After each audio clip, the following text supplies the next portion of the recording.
Almost 2 years ago, he was diagnosed with an incurable terminal illness that numbered his days. Since then, he had been playing his favorite game over and over, and now, after 2 years, his time to die had finally come. But before that, he wanted to finish the game one last time. So he started a new game and customized a character for himself. Choosing more than one genius trait came with a cost. His character would also have to inherit a negative trait. He chose 2 genius traits, and in return, his character would be terminally ill. Chun didn't regret it. He was terminally ill himself, so was his character. As soon as he was done with character creation, the next thing he knew, he was being pulled in. No warning, no loading screen, just sucked right into the damn game, and that's how he ended up inside. He opened his eyes in a luxurious bedroom. He was confused and wondered where he was, and when he had last felt the strange sense of déjà vu, he walked around the room and looked into a mirror. Fear crept into his heart. What if he had become the worst possible character? In this game, his name was Nox. He didn't understand why that name appeared, only that the beginning felt like a crash landing. Here, his full name was Nox von Rienhiefer, a member of the Inner Lunatic's third, dark-renowned family. This family had deep ties to the world's most dangerous criminal organization, Lunatic.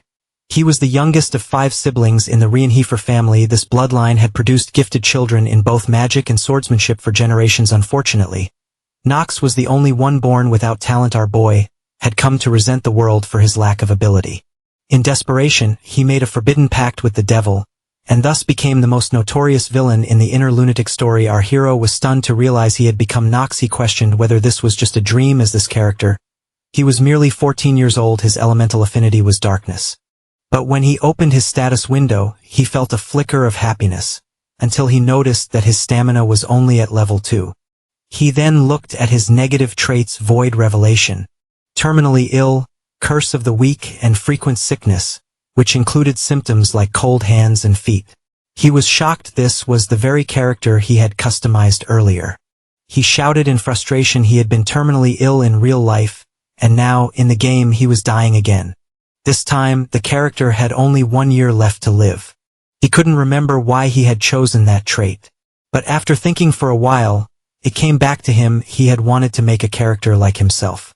A terminally ill one. He remembered sitting at his messy desk, dying, with no one to lean on. At that moment, he had no idea that he would become the character he had created. Suddenly, a notification appeared. There was one unread mail in the mailbox, and it asked if he wanted to check it. He quickly opened the message. In the mail, someone addressed him by his real name, Chan, and also by his game name, Nox. He was shocked. Someone knew who he really was. Yu Chan, the name given to him by his parents, whose whereabouts were unknown. He fell into deep thought. Whoever brought him here, they must know about the part of his past. He could no longer remember. The message read, "You don't remember me, but I need to say this. It's been a long time. You did well over the last 2 years. You deserve to be here. Welcome back to the game." Our boy sat still, staring at the screen, confused and curious about one line in particular. Welcome back. Our boy wonders if the messenger is trying to tell him that he is no longer in his old world, and that this place is now his new reality. The messenger responds, saying that while there is much about his identity he cannot reveal, he advises him to join the Eldane Academy. From there, he should build his strength and do his best to follow the main story as closely as possible. Once he does, the complete truth will naturally unveil itself to him. The boy is completely confused and finds himself needing time to sort through his thoughts. He remembers that he has been reborn as the final boss of the game, Inner Lunatic, but he is expected to follow the main storyline, and no matter how he interprets that, it always ends the same: he dies. He questions whether, even if Inner Lunatic has become his new reality, it still doesn't mean he should give up on regaining his memories. He makes up his mind that no matter what it takes, he will stick to the main storyline and, along the way, recover his lost memories. He wants to understand what he's doing in this world, and most importantly, survive. And if survival means becoming a true villain, then he is ready to take that path. Now that he reflects on it, not much has really changed from his old life 2 years ago. He lost all of his memories, and he had been terminally ill. Every moment he lived pushed him one step closer to death, and he spent each day haunted by the fear of dying. The only difference now is the setting, the world he knows best. He asks the system for today's date, and the system replies, It's the 4th of February 1812. Once he hears the date, he immediately understands that he doesn't have much time left. He wonders why not begin his 28th clear attempt now. As he reaches to open the door, an intense pain shoots through his wrist.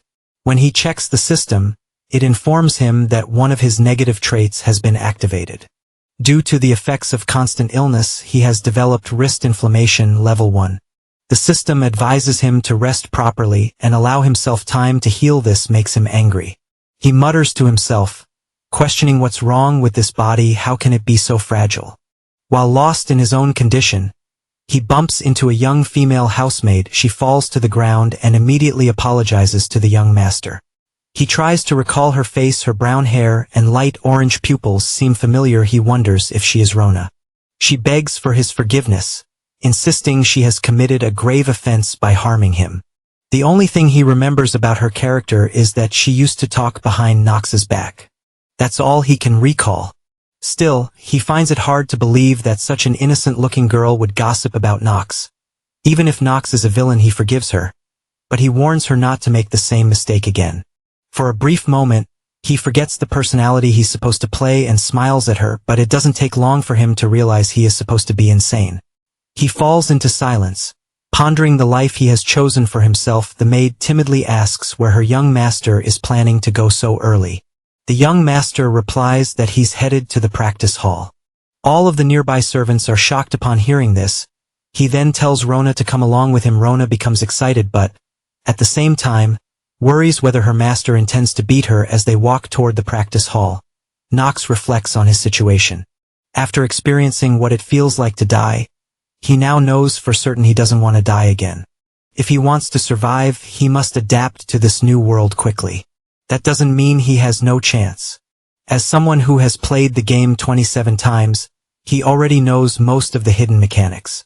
He quickly glances at the status window to check the details of the game. Inner Lunatic. The system explains that Inner Lunatic features a storyline that pits angels against demons alongside the Empire, and it has a massive fandom worldwide. The unique aspect of the game lies in its vast number of customizations, allowing players to explore a wide range of play styles. While lower-ranked traits such as Ordinary and Talented can be assigned multiple times, Genius traits are typically limited to only one per player.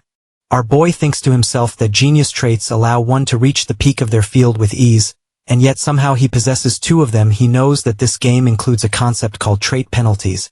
Penalties that occur when a character is assigned traits beyond their limits, but by taking advantage of the system, which tries to analyze and compensate for these traits, it becomes possible to assign two Genius traits. His assigned traits are Swordsmanship Genius and Combat Genius. These provide him with superior sword skills and allow him to reach the highest levels of sword mastery. On the other hand, he also has Mana Sensitivity Genius. This boosts his ability to detect magical energy and makes his spell casting more efficient. Now Knox is aware there are plenty more traits that can be useful. He continues reading the system's details. As a perk of being the main character, he can view the status windows of other characters. He also has a trait called Master of Acting, which lets him perform convincingly in any scenario. A skill he knows will be crucial in his current situation. Another trait is Steel Mentality. When activated during combat, it allows the user to maintain mental strength and stay calm in high-pressure situations. However, the real issue lies in the negative traits. Among them, the terminally ill trait stands out as the worst, but it's not the only one he needs to worry about. He finds it almost amusing that he's practically a walking hospital. The system adds that for individuals with cold hands and feet, entering icy areas without a warming skill is nearly impossible. Additionally, the frequent sickness trait means he will faint from illness at least once every chapter. He sighs and tells himself that he has no choice, so he decides to face things one step at a time. Suddenly, Rona comes to a stop and informs him that they are nearly at the practice hall. She asks if he truly plans to go inside. The young master remains quiet for a moment, then opens the door. The system immediately informs him about a new obstacle, Curse of the Weak. It explains that this curse was placed on him at birth. As a result, his growth rate is reduced by 50 and he has twice the vulnerability to enemy debuffs. The young master makes up his mind. Before anything else, he must find a way to remove the Curse of the Weak. While he practices inside the training hall, he keeps thinking that no matter how many times he goes over it in his head, he can only come to one conclusion.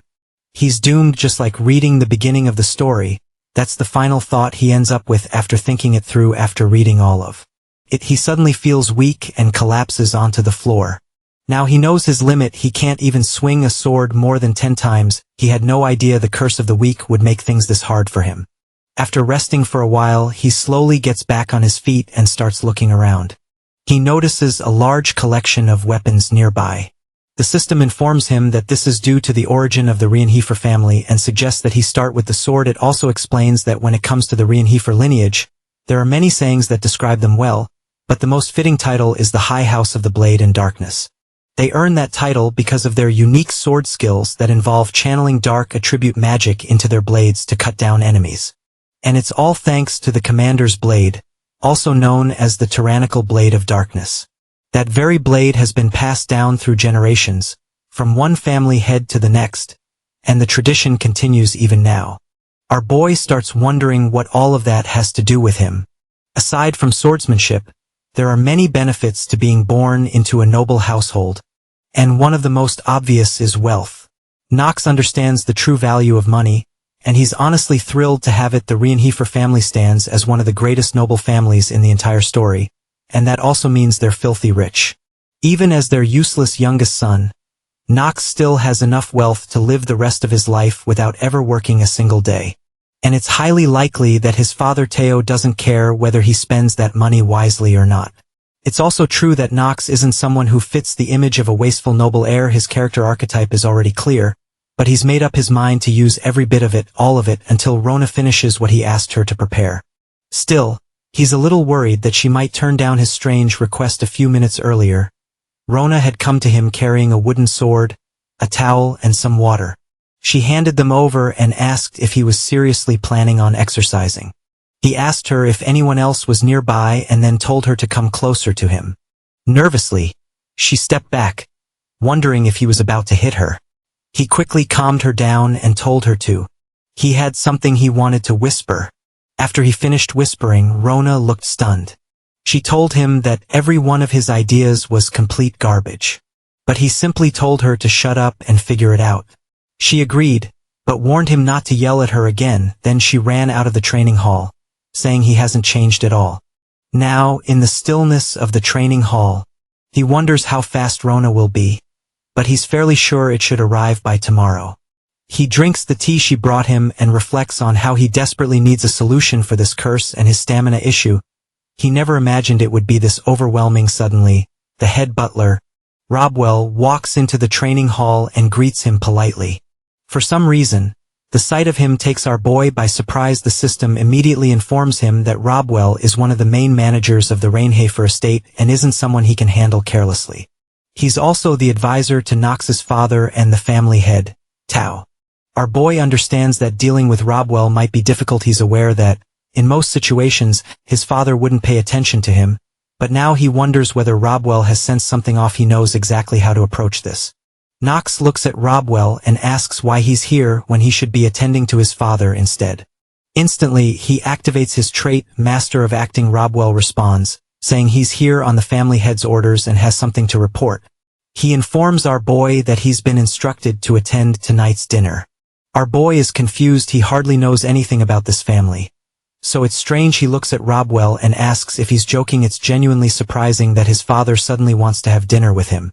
Nox flat out refuses the invitation.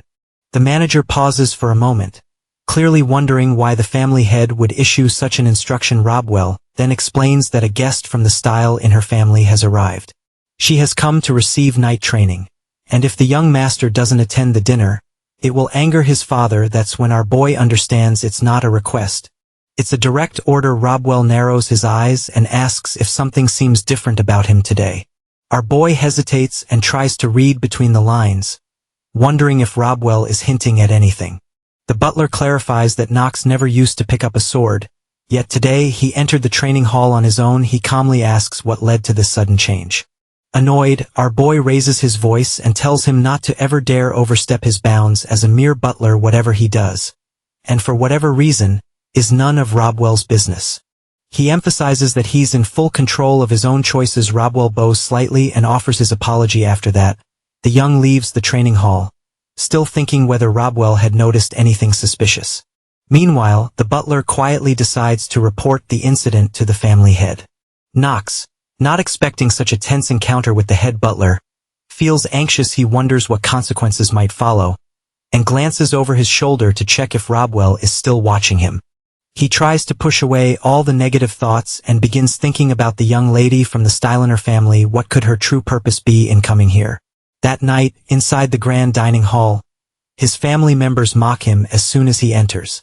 One of them calls him an idiot, and jokingly tells the others that he actually showed up, saying they won't be able to enjoy the meal now.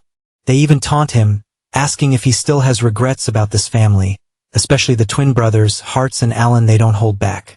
One of them says he never imagined Knox would show his face here again, and even now, he still can't believe it. They gossip openly about how he looked at one of the maids and call him a lost case. Our boy sits quietly and thinks to himself, he hasn't even done anything.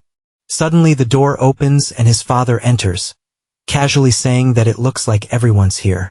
Our boy turns his gaze toward him and thinks, there he is. That's the father of this character, Knox, and the head of the Rainhafer family. Alongside him walks a young and stunningly beautiful girl. She steps forward, introduces herself as Talia, and greets everyone with a composed smile. Teo then informs the family that Talia has requested night training and will be staying at their estate for a while. He tells everyone to feel free to welcome her warmly. The system instantly notifies Knox. She is the heroine of Inner Lunatic, the character destined to oppose the future version of Knox. She is the one who, eventually, will drive a sword straight through his chest. Teo notices that Knox decides to make an appearance too. Our boy becomes slightly uncomfortable at his father's remarks, and even Talia picks up on it. The family head tells everyone to begin eating. The twins continue taunting him from the opposite side of the table. One of them brings up to their father that they should make the decision now regarding who will be the next to enter Eldane Academy. Teo becomes curious about their decision and believes it's about time such a choice is made. The system informs him about Eldane Academy, stating that it is the most important location within Inner Lunatic. Within that academy, students face various situations and fight demons, this being the core storyline of Inner Lunatic. After understanding all of this, our boy also makes the decision to attend the academy, and while sticking to the overall structure of the story, he understands that he must now gather allies of his own.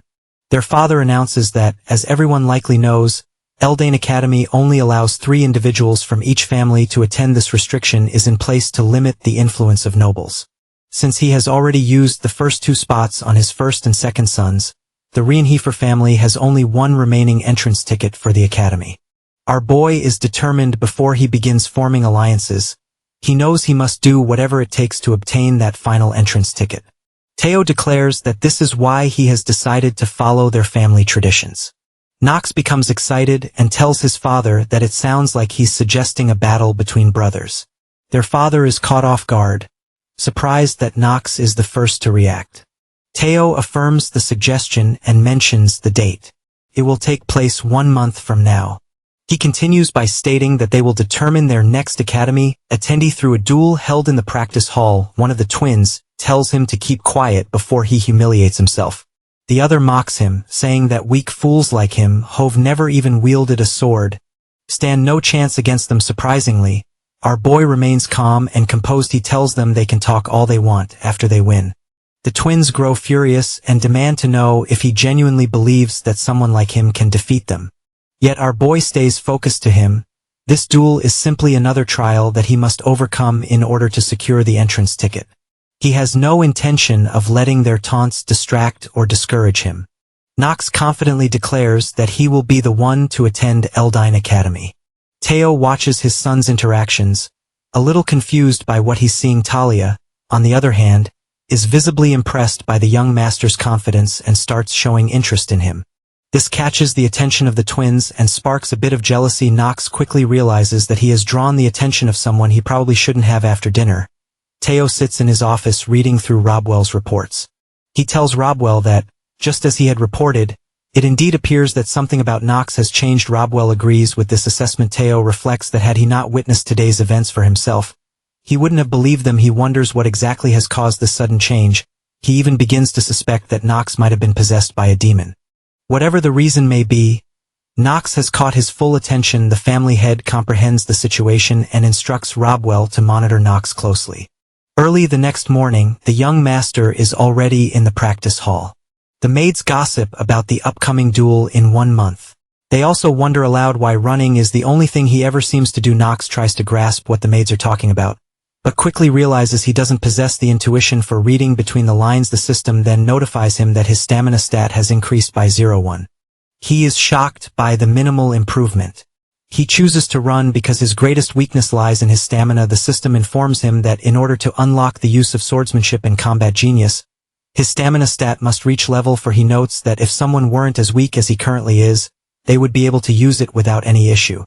He tires quickly due to the curse of the weak still being in effect. He discovers that it took him an entire month just to raise his stamina by 1.9 points. The system reminds him that the curse of the weak is a debilitating curse that cuts his growth rate in half.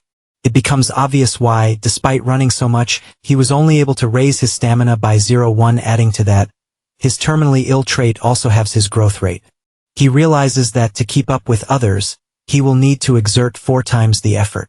He wonders to himself why everything is so difficult for him. The system then informs him that his stamina has reached 15 and his mana has hit 30. However, because of his terminally ill trait, 15 is the maximum stamina he can reach. He decides to put that worry aside for now. Rona arrives, bringing all the supplies he had requested the previous day. Our boy is impressed. She's faster than he expected. He feels glad, believing this will allow him to make some real progress now.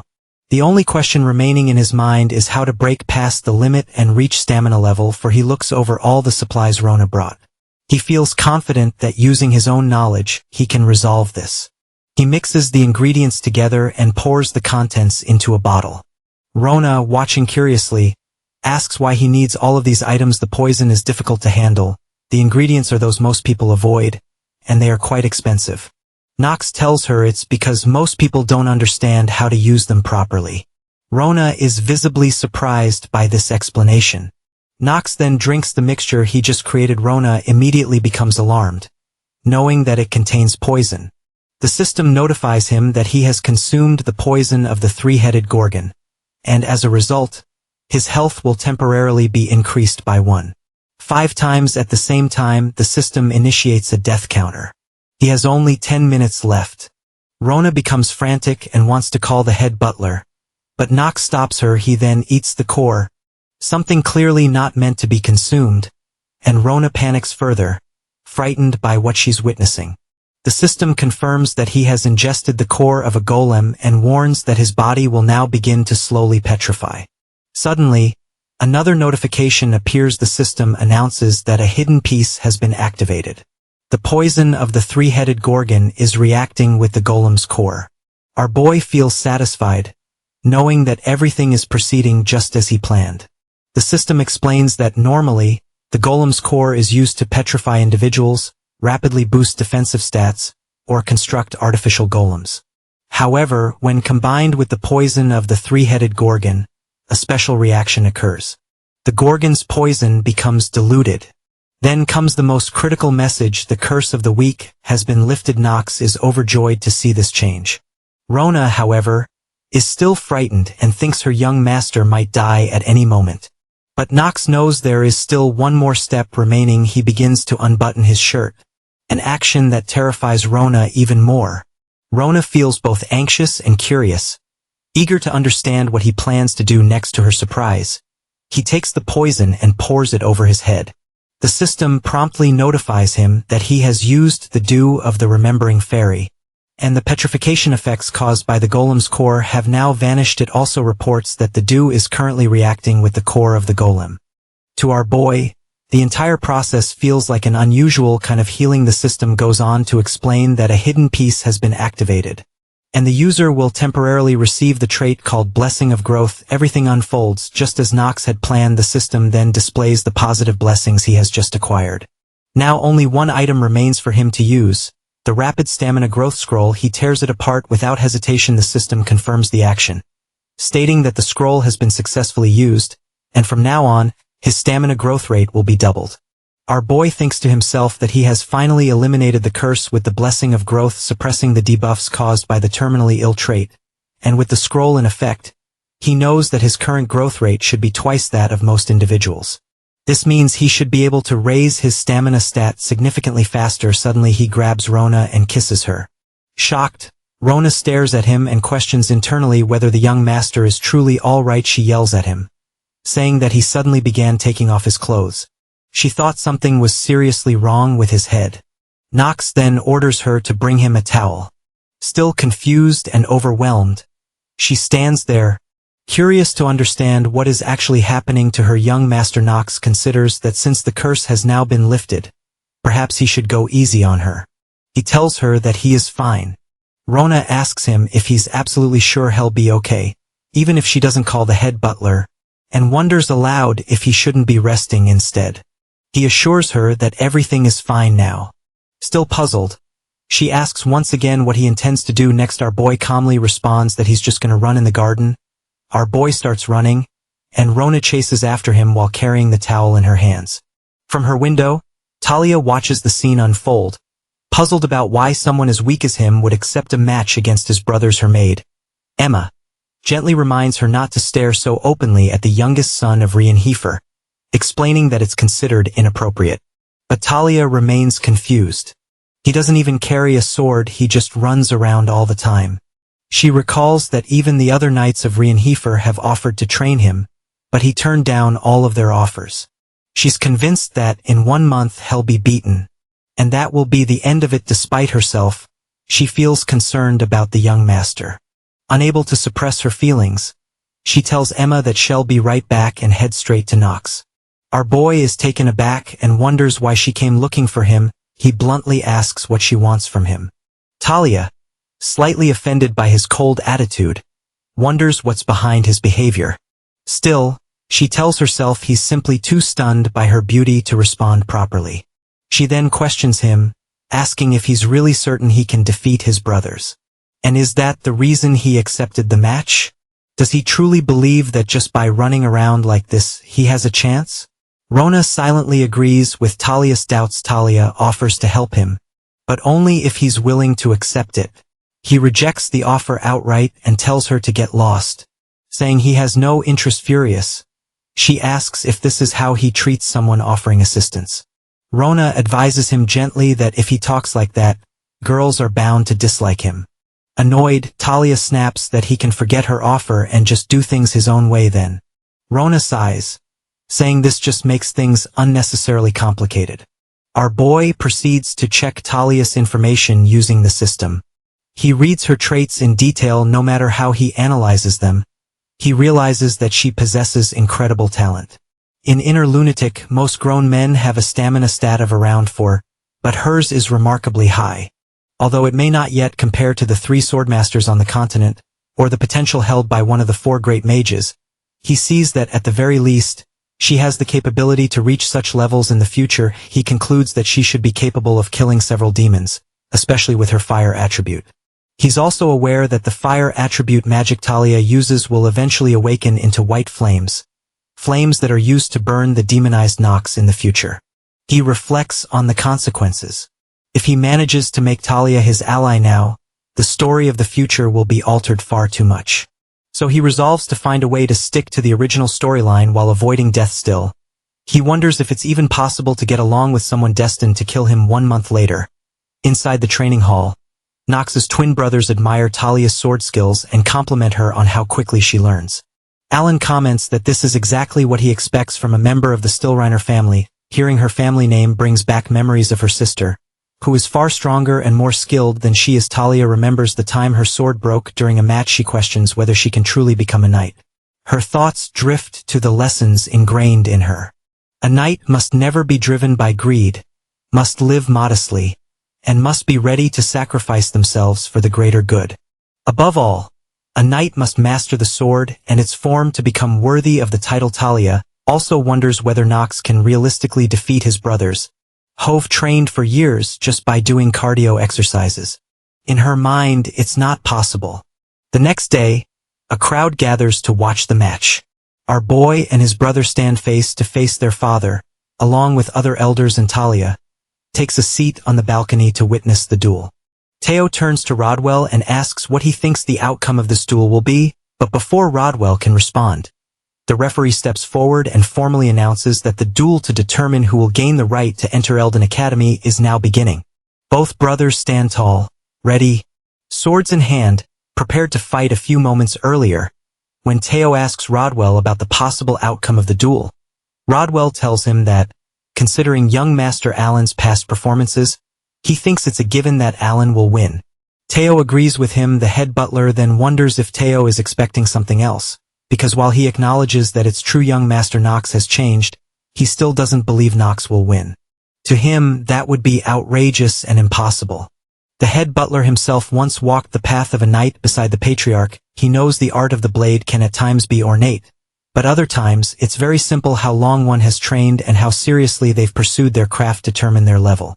And there is only one way for someone to completely overturn the odds and make a person who was ahead of them on the path kneel before them. That is a wall that cannot be climbed. Overwhelming talent. He also wonders if young Master Nox was born with such a gift. Teo tells him that the possibility isn't zero, and at the very least, if Nox was born with Reinhafer blood, then there is a chance that the youngest son was born with the talent of a sword emperor. Suddenly, the system notifies him that his traits, swordsmanship and combat genius, are inactive. Our boy wonders why he's so unlucky when his luck stat is so high. Now he's confused. Could his luck stat actually be in the negatives? He knows that, in the end, he wasn't able to reach a stamina stat of 4. The system then updates him regarding the activation of trait effects. He remembers that during his training, his stamina stat increased by 0.1.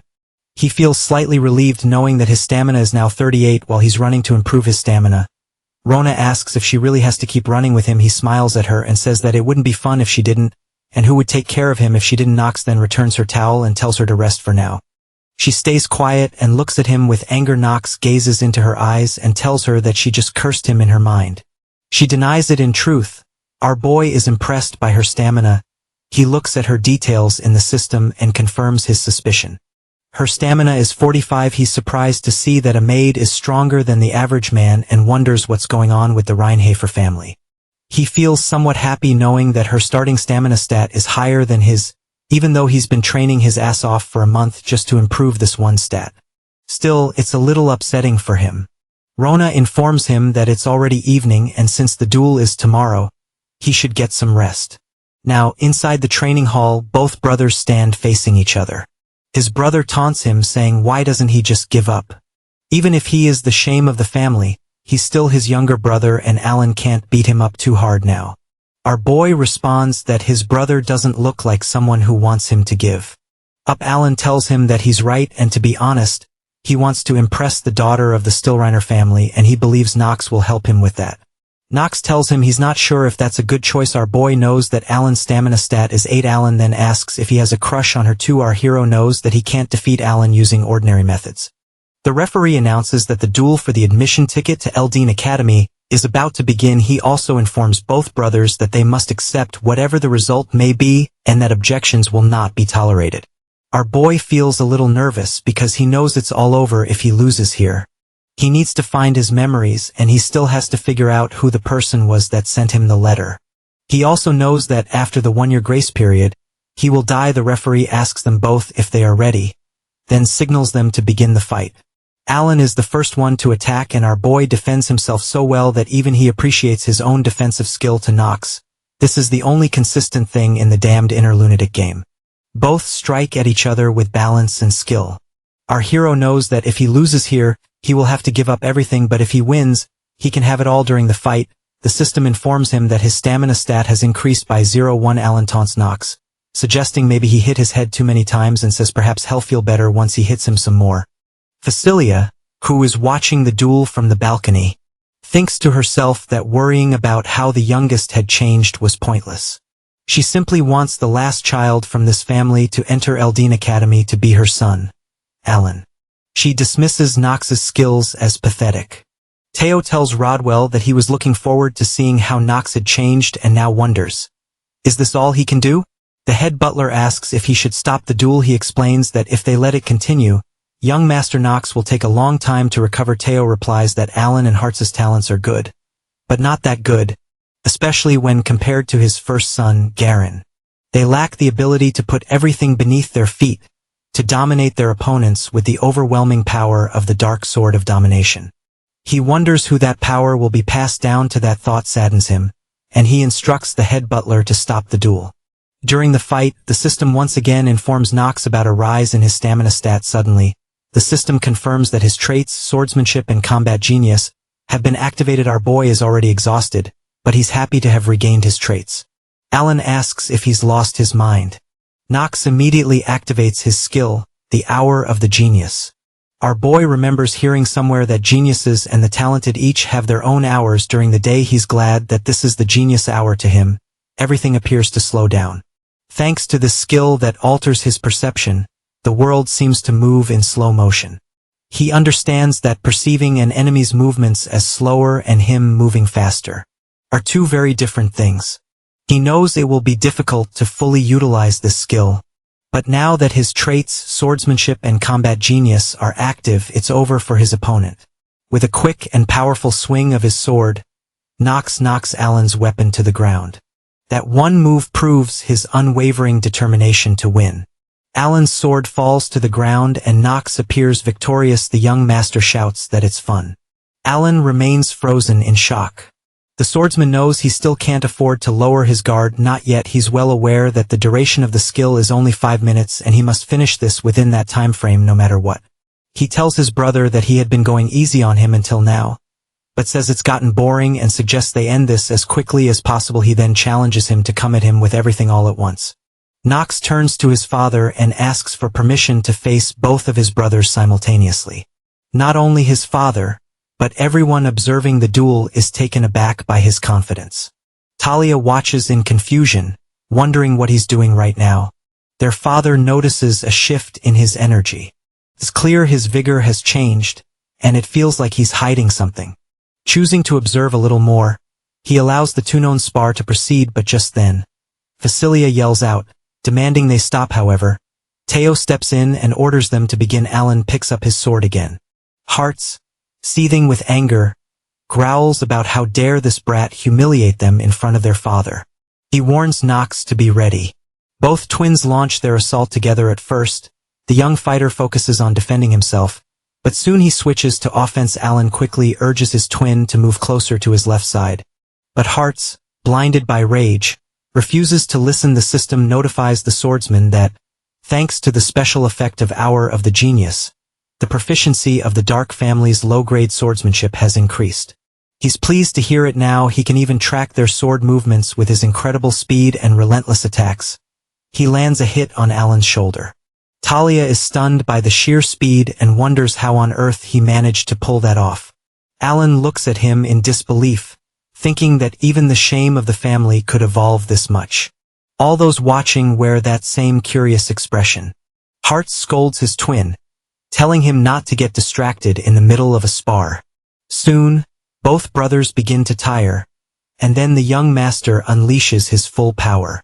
He thinks to himself that even though this is just a spar, there's something significant at stake, and simply swinging the sword feels exciting. Before long, he sends both brothers crashing to the ground. At that exact moment, the system informs him that Hour of the Genius has ended. He's relieved that it wrapped up already. Facilia, fuming at her two sons, shouts furiously at them. Nox turns to the referee and asks whether the winner has been decided. The referee responds affirmatively and declares that the victor is young Master Nox. Everyone watching the duel rises to their feet. Even their father Nox expresses his gratitude for their appreciation and politely requests permission to take his leave. As he walks out of the training hall, Talia thinks to herself that she must speak with him immediately. After leaving, he feels extremely tired, and then notices blood on his hand. He quickly realizes that it must be because he pushed the skill a bit too long. He knows that Hour of the Genius carries a major flaw. If the time limit is exceeded, it triggers a debuffing effect called recoil. The system informs him that, due to the recoil of the skill Hour of the Genius, his lifespan has been reduced by 2 days and 17 hours. He recognizes this as the worst kind of debuff. It permanently cuts his lifespan and also makes him more susceptible to illness. Though he's already terminally ill, he's glad that the recoil didn't activate in front of others. He worries that if anyone had witnessed it, His acceptance into the academy might have been revoked. Suddenly, Talia runs after him and asks if he got injured during the spar. He isn't thrilled to see her, he is not happy to see that she is found out, and he wonders why it had to be her when so many others were present in the hall. He cannot let Tao discover his skill rebound. She quickly asks him how he managed to win a fight between siblings with that broken body of his. The young master wonders what she is planning, but she simply explains that she has misunderstood him. She clearly seems impressed by his performance. What she witnessed over the past month was that Nox never once wielded a sword on the first day, and all she saw was him swinging a wooden sword clumsily. The fact that someone like him could win proves he is talented. Now she wants to know how he awakened such talent and how he trained it. But after seeing the duels end and watching him when he is alone, she is confused and wants to know what is truly happening and why he is in such a state. Many questions fill her mind, such as whether he overwhelmed his siblings with his genius and talent. There were also rumors that Nox was good for nothing. She also noticed that he simply worked hard to achieve victory no matter what. When she notices him coughing, she asks if he is all right and tries to support him, but he rejects her hand and tells her never to touch him. He acts that way because he has been obsessed with gaming for the past 2 years, making it difficult for him to get along with others. He also knows that she is a character who will kill him in the future. She apologizes and tells him she did not know he was that serious about the sword, and she had heard that his body was weak from birth. Now she understands why he was only doing stamina training. She tells him she is sorry for misunderstanding him and that acting like a good-for-nothing was probably not his intention either. She also mentions that Emma told her people could make mistakes like that. The swordsman feels slightly confused and thinks about how to respond because she is so honest, just like he is seen in the game. Even though he knows she possesses the traits of a knight, he also thinks that as the daughter of a proud, reputable duke family, it must be hard for her to admit when she is wrong. He tells her that if that is what she thinks of him, then please do not tell others about the. She agrees to keep it a secret while looking at her. He thinks he probably does not need to worry about others finding out about this matter. He tells her to keep her promise and leave. She feels sad because Nox did not pay any attention to her that night. In Tao's office, he tells the head butler that it seems his guess was correct, and asks what he thinks of Nox's talent. Rodwell replies that at first, he could not understand why Nox allowed himself to be beaten up, but among the children around his age, and including all the other young masters, he believes Nox is the best. Tao agrees with him but admits he still thinks Nox has talents he is hiding. He orders Rodwell to monitor all of his movements and do nothing but observe. No matter what he does, he also wonders if Nox has enough talent to inherit the supreme black sword. Tao tells him that he does not have much time left, and what Rodwell is doing is important. Rodwell assures him that he will do his best. Now it is late at night, and the system informs the young master that he has completed the tutorial quest and cleared his first fight. Nox knows this is a sword that becomes reality, but the game-like system is still present. The status window remains as well. The system tells him he will be given rewards and that he has received free stat points. He knows it is a jackpot for him. However, he is not very happy because he ran for a whole month just to increase his stamina by 2. And they could have just given this to him earlier. He sits in his room, looking at his status window. He points at his luck stat and increases it from 7 to 10, because it is not a stat that can be raised through hard work. In Inner Lunatic, luck is the most valuable stat. After completing the process, he decides to check its value right away. The system informs him that he has received the benefit of mass clear 27 times. He is surprised to know the benefit system is still here as well. It is a relief for him. He decides to do the gacha immediately, and a huge machine appears in front of him. He laughs, thinking that seeing this in person feels so alien. He recalls that when the luck stat is at its highest, the chance of an intermediate rank or above appearing was 95.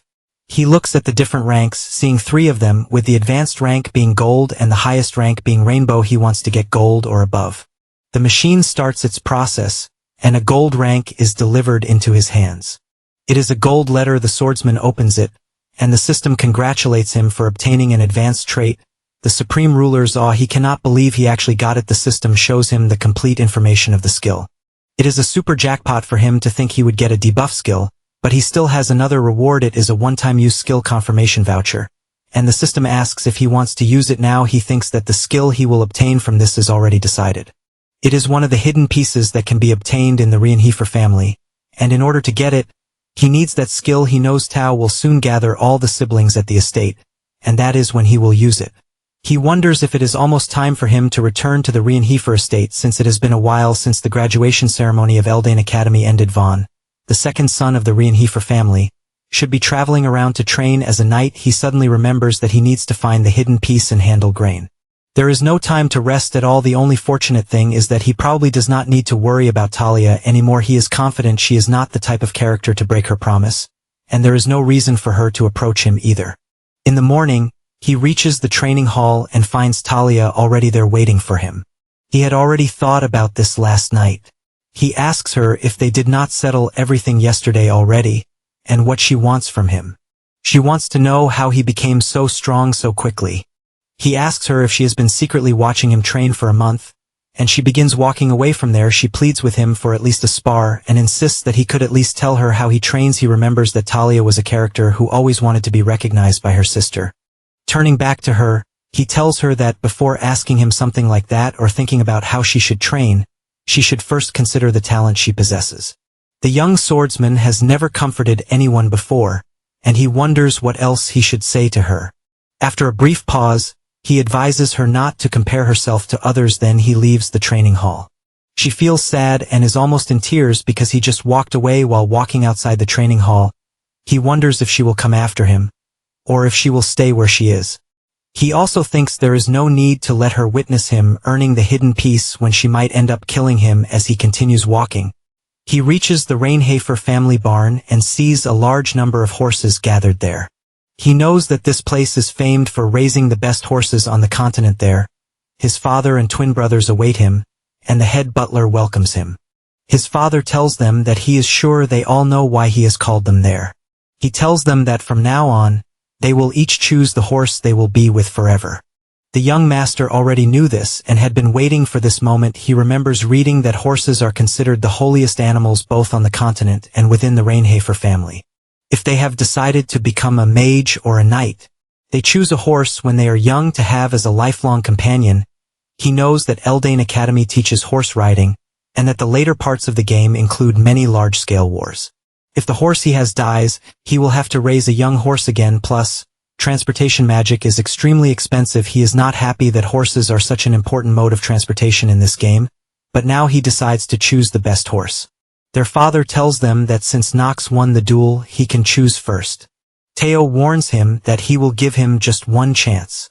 As Nox walks towards the horses, his father wonders which one the youngest will choose.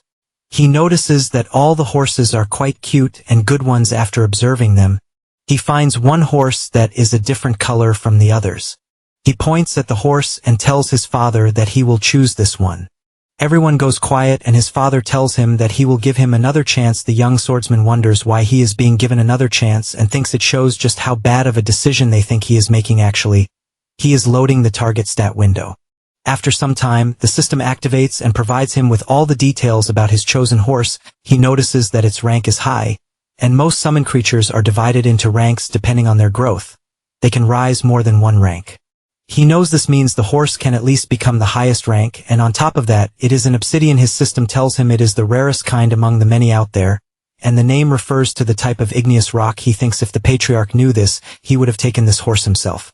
He also knows that right now it is not that tempting because of its negative trait. The system displays all of its negative traits, and he knows that from some perspectives, it is an even more annoying trait than the terminally ill trait. He tells his father that he will not change his mind, and that he will go with this horse. He knows that with his knowledge, he can save this horse. His father wonders why he would make such a choice and thinks he might be projecting himself onto the horse in the end. He thinks his son is just an emotional and weak person. Teo calls his choice a disappointment and makes it clear to Nox that he hopes he will not regret this decision. After advising him, their father leaves. The twin brothers want to stop him, and the young master feels confused. Thinking his decision really was disappointing, the head butler tells the twin brothers that he will watch over Nox and requests them to choose their horses. Rodwell comes to Nox and asks him to choose a name for the horse. He agrees with the idea and names him Carl. The young swordsman tells him that he will go with Carl. He used that name when clearing Inner Lunatic, and it is a meaningful name to him. He takes the horse to his bedroom because he cannot let others see what he is about to do. He notices that the horse's eyes look determined to live, just like he is struggling to live. He notices that Rona is present in his room, so he calls her name and warns her that if she does not answer right now, she will face consequences. She understands his warning and shouts that she is here. She asks him how he knew she was there. He orders her to look after his horse. She is surprised to see a horse on his bed because she is the one who has to clean it. He laughs and tells her that it is a sick horse and she has to do her best. She has no other option but to obey him. He knows this is a bit problematic, and what is about to happen next is going to be quite a shock. The real question was whether Rona would be able to deal with it. 3 days later, Carl dies and Rona cries for him. Her tears make the young master feel sorrowful. He knows that Rona puts a great deal of effort into taking care of Carl, and he feels slightly bad for her. He already knew that something like this would happen. He orders her to stop crying, because she is distracting him. He reassures her and tells her not to worry because Carl will return to his side again. She stands there confused, wondering if something is wrong with his mind. He simply smiles and instructs her to get behind him now. He takes the scroll out from his jacket.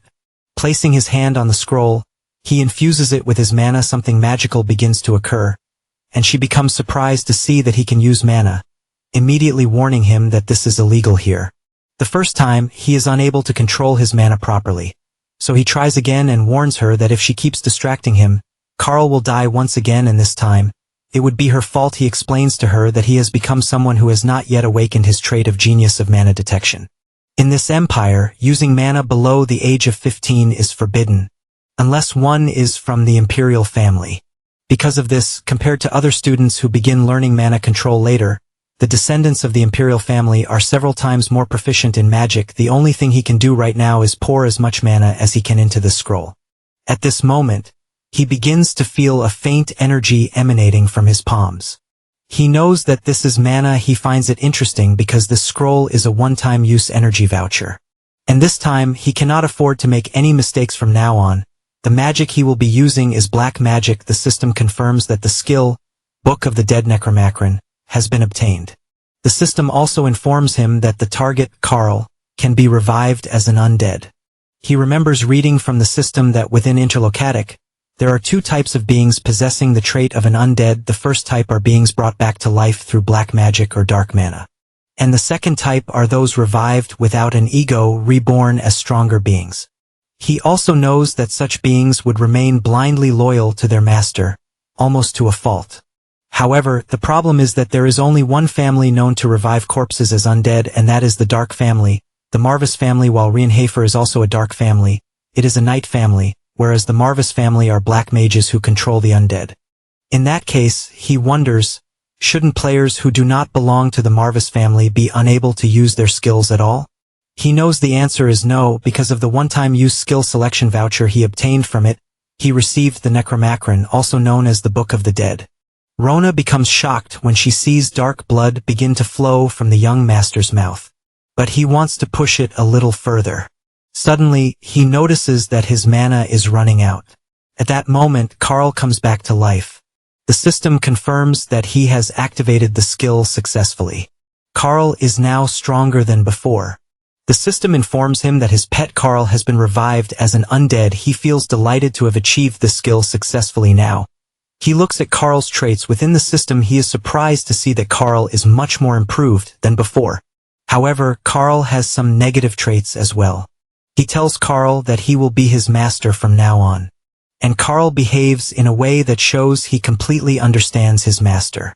Rona becomes emotional and hugs the young master tightly, telling him that she thought something bad had happened to him, wondering how he can use mana so recklessly. She even scolds Carl, asking how he can also be so reckless. She shouts at Carl, telling him that she cared for him so much and orders him to spit out the carrot she fed him. Now, the young master shifts his focus onto the hidden piece. A few days later, he goes out at night, looking at the map and thinking that the road is not much different compared to the game. He searches for the second hidden piece of the Rienhafer family, determined that he must obtain this item. It is the key that would help a little in compensating for his terminally ill trait. He wonders if he is being too sensitive, But this is not a game anymore, this is reality. He reaches a point where he sees a notice board with a warning written on it, stating that this is MIA's forest, and if young children enter, they may get lost and die, so please do not enter no matter what.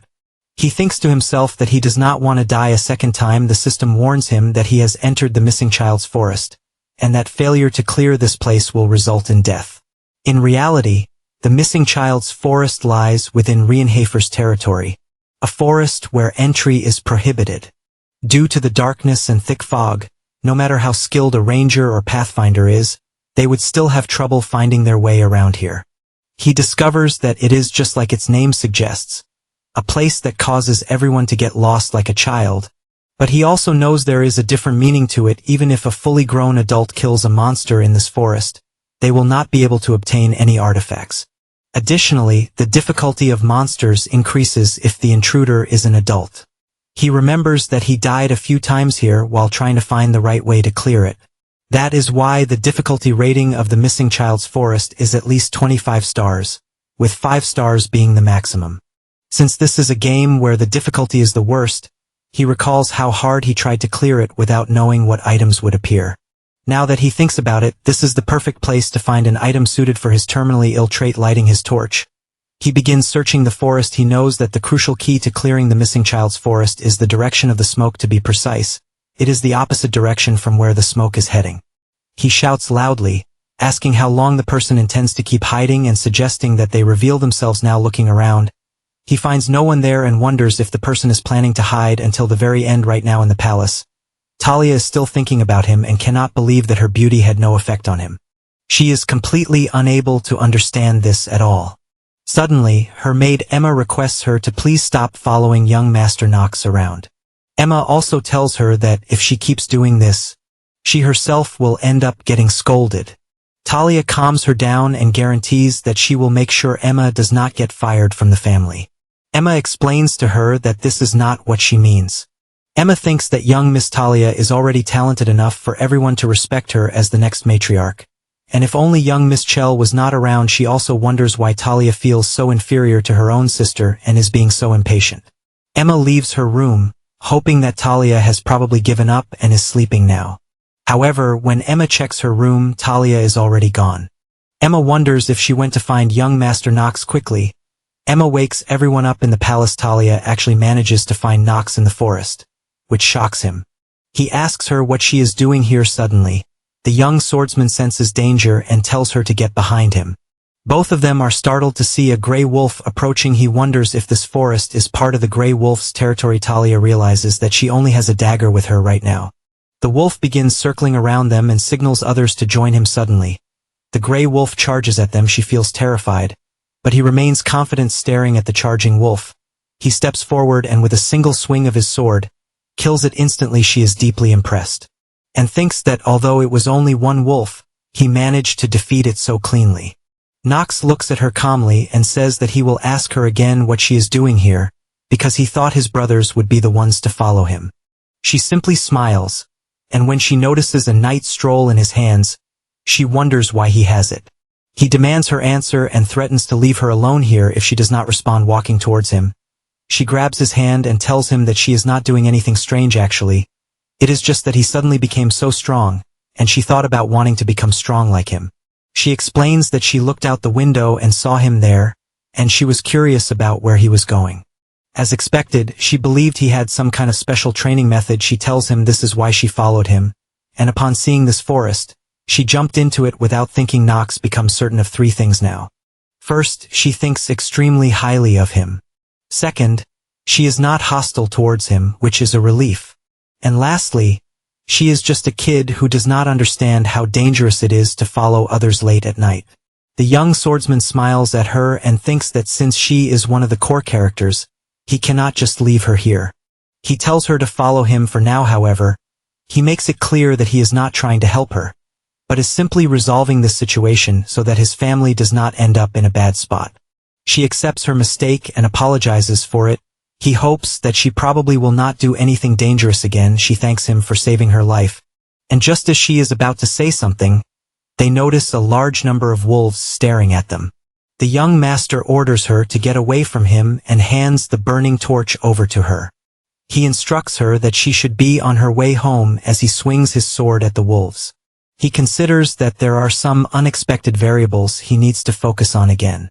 He knows this place exists before the scenario begins, and since it is an area within the prologue, there will not be any boss monsters.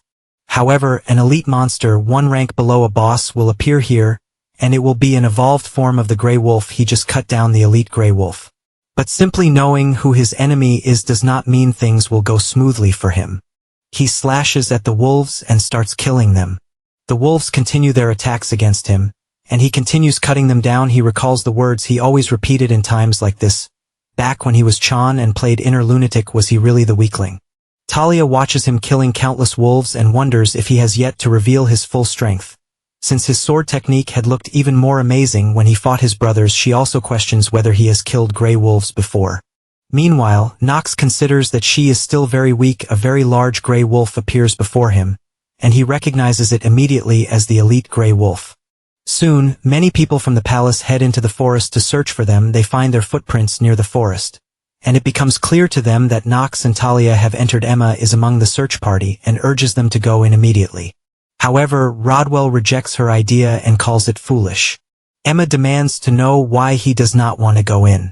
Rodwell explains to her that it is a forest not even Rainhafer has managed to clear.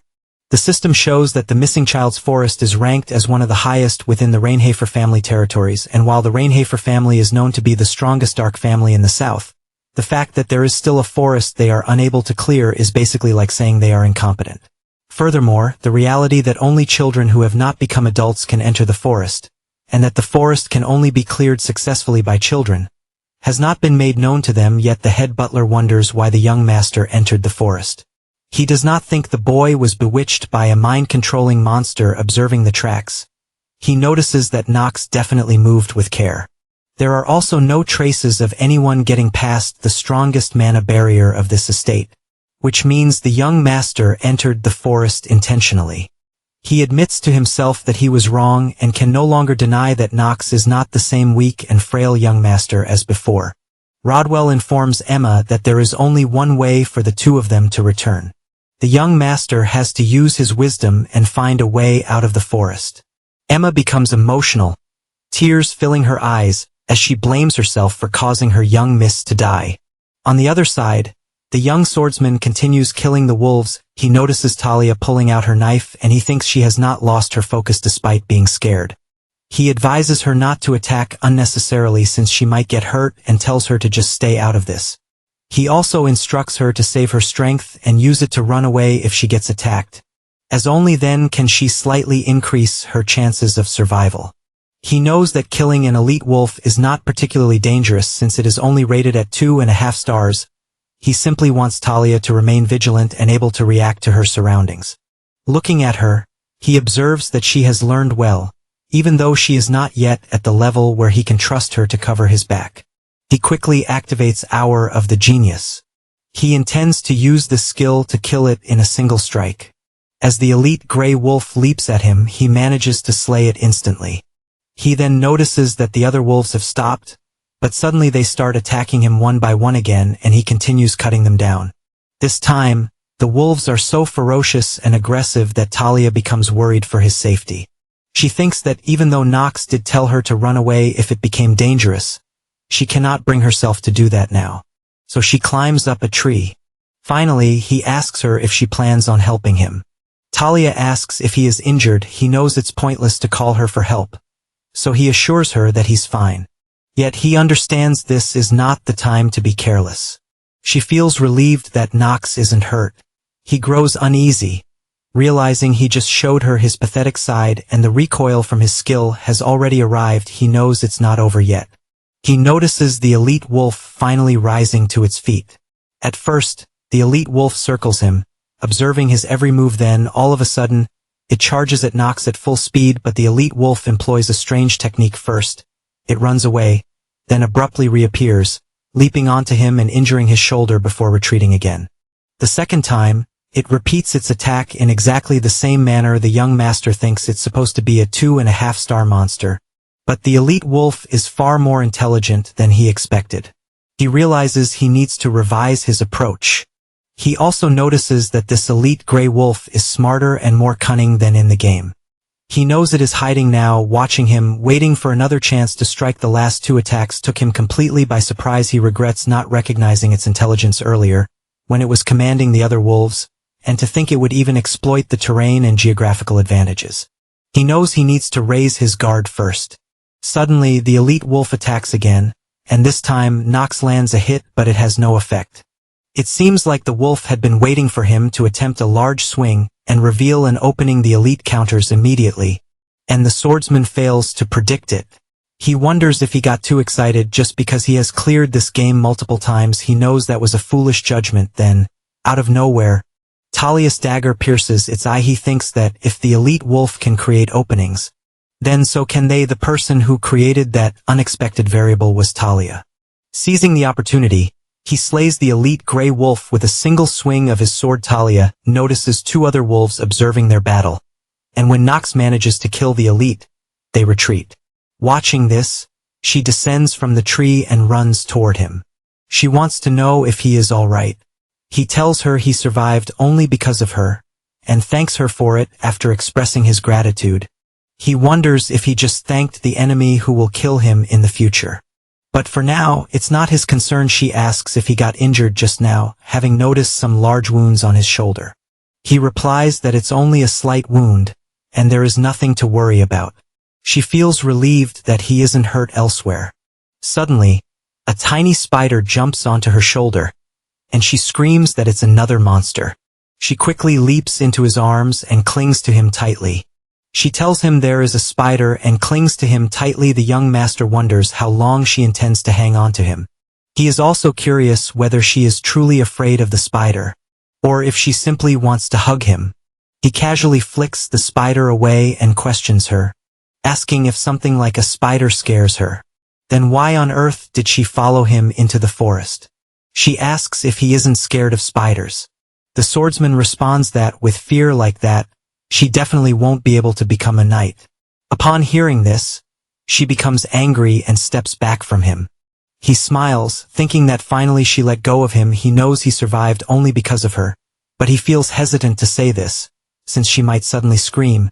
Now they just need to get out of the forest. It is morning now, and the search party is still waiting outside the forest. Emma is worried, wondering whether they survived or not.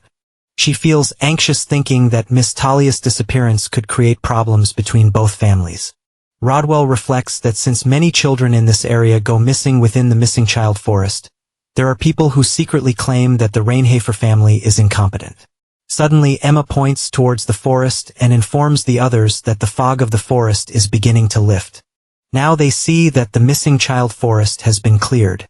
She does not know for sure, but that is what she thinks it is, the fact that the miasma is being lifted. Rodwell confirms her observation and tells her she is right. He explains that it has been cleared, and the only possibility they were thinking of has turned into reality. Now all of them enter the forest, and Emma tells the others that it means their young master Nox did it. Suddenly they notice the young master and Talia coming out of the forest. One servant remarks that to think he could really clear the forest is hard to believe, and that he is coming out as if nothing happened. Rodwell thinks he can't help but smile now. He is certain that the hierarchy of the descendants within the Rainhafer family is about to experience great turmoil. Nox looks at the search party and wonders why everyone has gathered here. Emma runs towards Talia and hugs her, telling her they were so worried about her. Rodwell informs the young master that the family was worried about his disappearance as well. Nox finds it hard to believe that the family would worry over a good-for-nothing like him, thinking it is only because their dark family's reputation is at stake. Emma wants to remind Talia about the 7 rules of the Stillreiner family again, and urges her to follow her. Talia apologizes once more, repeating that she is sorry. Emma laughs and tells her that as a lowly maid, how could she dare blame Talia for it, adding that the patriarch will be teaching her the rules personally. Nox thinks that it looks like this maid has extraordinary stamina too when he checks her status. He sees her stamina is 45. Emma approaches the swordsman and thanks him for protecting their young Miss. Talia thinks that she did not even have the intention of going with him. He tells her that she pulled her own weight and advises her not to beat herself up too much. After that, they all return to the palace. The young master goes to his bedroom, thinking that it is over for now. He reflects that Rodwell waiting outside the forest with the knights was totally unexpected. He wonders if it was because of Talia, but even so, he obtained the hidden piece. The system confirms that he has obtained a new artifact. It is an accessory called the Black Flame Ring. The system informs him about its basic information in detail. He reads about its special effect, which states that when he defeats a target while equipping it, he will steal a very small amount of their life force and convert it into his own. Furthermore, the higher the rank of the target defeated, the more life force he will steal. Now, he knows that the only artifact capable of stealing someone else's life force is this Black Flame Ring. However, he also understands that having this ring does not mean he will gain a longer life, because one's life cannot be extended infinitely. Considering that only a very small amount of life force can be stolen, he realizes it will not be easy to overcome his terminal illness. Still, he believes that as long as he can struggle and progress, it is far better than living a hopeless life on the verge of death. He slips the ring onto his finger now. He can definitely feel his life force and mana rising. He calls Rona to come in for a short while. Knowing she is just outside his room within seconds, she enters and wonders if he is able to see through things. He tells her that maybe he can. That thought scares her, and she asks him if he can see her naked body too.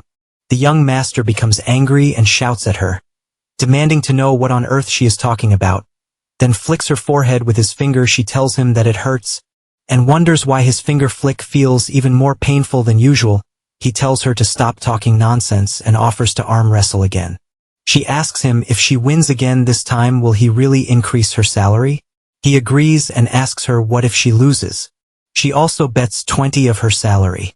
Both agree to the bet this time. However, he defeats her within a second. She is surprised to see this outcome after losing. She asks if he really thinks it is befitting of a reputable family's son to reduce a servant's already pitiful salary by 20. He smiles and agrees with her, saying that as the rumored Gudforna thing of the Reinhafer family, he has decided not to care about trivial things like honor. She bows before him and gives her apologies. The system informs him that the effects of his frequent sickness have been activated, and he has obtained wrist fracture level 2. He becomes annoyed by these negative traits. He tells Rona that he will cancel her salary reduction, and in return, she must go and bring him some ice and a wet towel. She is worried, thinking that her young master does not look too well. The swordsman thinks that, for now, he will be satisfied with obtaining the ring. Now he just needs to get some rest. Time passes by, and the two hidden pieces, Carl and the Black Flame Ring, remain with him. It has been 6 months since he obtained them, and regretfully, there has not been a chance to use either. Then came the decision that Nox has been grounded. It is not as though he got into any trouble. He even cleared the missing child's forest. He cannot believe he is grounded when they should be rewarding him. It feels unbelievable to him. He turns to Rona and asks if she agrees with him. She simply responds that she is a maid belonging to the family, and that her salary would be reduced if she spoke poorly of the patriarch. Nox swears upon his hand that her salary will be reduced if she does not act according to his preferences. Hearing his threat, she quickly tells him that the patriarch is way too harsh on him. She also mentions that he could not even understand how she felt. He thinks about how he has been working hard to adapt to this life, living a pretty productive life while watching Carl's growth. However, he knows he cannot carry on like this because his life is being shortened even now. The system shows him the remaining life he has left due to terminal illness is 147 days. He thinks that this darn system seems more interested in his life than he is. He sarcastically thanks the system for explaining it so nicely. Finally, he decides that he cannot take it anymore and must go to his father and get permission to go out somehow. Rona knocks on his door and tells him that she has just warmed up more bathing water for him. Suddenly, Rodwell enters his room and informs him that the patriarch has summoned him. His father sits in his office, thinking about the night of slaughter and how he killed countless monsters and demons. He remembers the time when demons were swarming everywhere and the humans who were caught among them during the night of slaughter. He recalls that it was like a disaster. He hopes that someday one of his sons will probably learn the supreme black sword, yet he knows he cannot rely on probabilities. He needs talent that is certain because one of them will have to kill him. Rodwell enters his office and informs him that the young master will soon be here. Teo thinks to himself that Nox is late and tells Rodwell to send him in right away. He thinks about how the missing child's forest is a place that not even he knows how to clear, and to think Nox was able to clear that place, it would be appropriate to reward him. Teo tells his son that he had summoned him to discuss his reward and that he can have just one request. He will fulfill just one request, no matter what it is. The young swordsman thinks about it and wonders what one he should ask for. It is the first time his father has ever asked him for a request for a reward. He also knows his father is usually authoritative and stern. He even doubts this is a trap. He feels as if someone just shot him in the head or as if someone just slashed him from behind. He asks his father if he can ask for anything. His father repeats that he will grant him anything. And as the patriarch of Rienhiefer, he promises to grant him anything, swearing it upon the long-standing history of the Black Sword. At first he did not think his father was serious, but now he guesses he is right. His father explains to him that in the case his request is too ridiculous, his evaluation of him will change. Teo shows his trust in him, believing he will not do something that foolish. The offer was so sudden that he requests his father for some time to think it over. His father agrees and also permits him to leave the estate, but warns him not to get into trouble like he did previously. Nox obediently accepts his father's words. His father reminds him to always keep in mind that he is of the Rienhiefer family. The next day, Talia and her maid are about to leave the palace. Talia tells Nox to meet at Eldine Academy. The next time they meet he says nothing and shows no emotions, but she insists on seeing him again. The head butler, Rodwell, tells Nox that he ought to answer when a lady asks him a question. The young master unwillingly replies to her that it will be if she becomes a full-fledged knight. Before then Talia becomes emotionally charged and agrees with him, but he taunts her by saying, as in not getting all scared even after seeing a super huge spider. That remark makes her sad and angry, and she punches him in the belly. She tells him that she will return after becoming a full-fledged knight, and that he must prepare his head for her. He wonders what she means by his head and doubts she intends to kill him. Emma thanks everyone for their hospitality, especially young Master Nox. The swordsman very rudely asks Emma what a maid of the Styliner family has to thank him for. She thanks him again for saving her young Miss Talia. He explains to her that it is not as if he saved her intentionally and tells them to stop bothering him and leave already. Finally Talia and Emma depart from the estate. Nox feels relieved that one person is gone now. He wonders why he feels like he is slowly getting used to this weird life. He cannot find the exact reason, but he is kind of enjoying it. The system informs him that the remaining life he has left due to terminal illness is 146 days. He decides that he has no time to rest now. A few days later, when the young master is getting ready in his room, Rona tells him that he needs to get a new maid and new servants. He gets surprised to hear that, and as he is thinking about why she said that, Rodwell enters the room and greets him with a good morning. He asks Rodwell the purpose of his visit. Rodwell informs Nox that Eldin Academy has sent a maid in training to assist him, and from today onwards she will be serving him, so he has come to introduce her. She greets him and tells him that she is his exclusive maid from today onwards, and that her name is Lovelia. The young master quickly checks her details on the system. A few important things he finds out about her are that she has a perfect housework active skill, and that she is monitoring him based on orders from Tao. This information about her makes him feel a little conscious suddenly. The system informs him that the remaining life he has left due to his terminal illness is only 140 days. He observes that when one's time is limited, it feels like it goes so darn fast. The only good thing for him right now is his positive stats. He reflects that despite having such a severe penalty, he is actually growing pretty fast. Soon, he will also be admitted into Eldin Academy. Rona tells him that after 2 months, he will finally start attending Eldin Academy and wonders if he feels nervous. Nox questions whether she is that happy about the fact that he will be leaving this place for the academy. At this, Rona starts crying and tells him that she is already starting to miss him. He stops her from overreacting and remarks that he is not going to reduce her salary. After hearing that, she becomes happy. The young master thinks that he does not even have time to bully her. Within the next 2 months, if he does not increase his stats even a little, he definitely will not be able to survive inside the academy. He knows Eldane is the Empire's best academy, where monstrously strong cadets from all over the country gather. And after surviving that place and entering the main story, he must play the role of the villain. Right now, everything is so tough for him.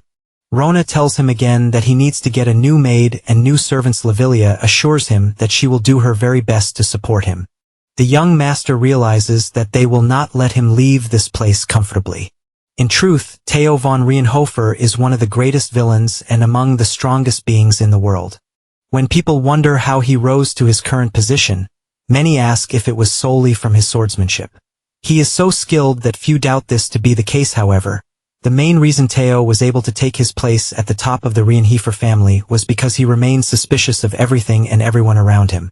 Theo tells Lavilia that he has great expectations for her this time. He also mentions that he heard she was pushed back in the line of succession within the Lavilia family and states that if she does well this time, the Rienhofer family will spare no efforts to support her in the succession. She assures him that she will assist young Master Nox with all her heart. Theo, however, tells her this is not what he wants. She then confirms to him that she will monitor Nox strictly and report every single thing to him. Theo reminds her to never forget who her master is. She comes out of his office and decides that from this point onwards, she must not waver any further. On the other side, the young master is lying on his bed, thinking about Lavilia, a spy. He knows Theo probably wants to confirm whether the person within Nox is really Nox or not, since demon possession is something that happens quite frequently within the inner lunatic. Nox is a character whose body was stolen by the number 1 demon, Baal, in the original storyline. He realizes it is alright as long as Theo does not find out who he really is. Still, he knows Lavilia is the problem. While she is not involved in the main storyline, it would be a waste to throw her away like this.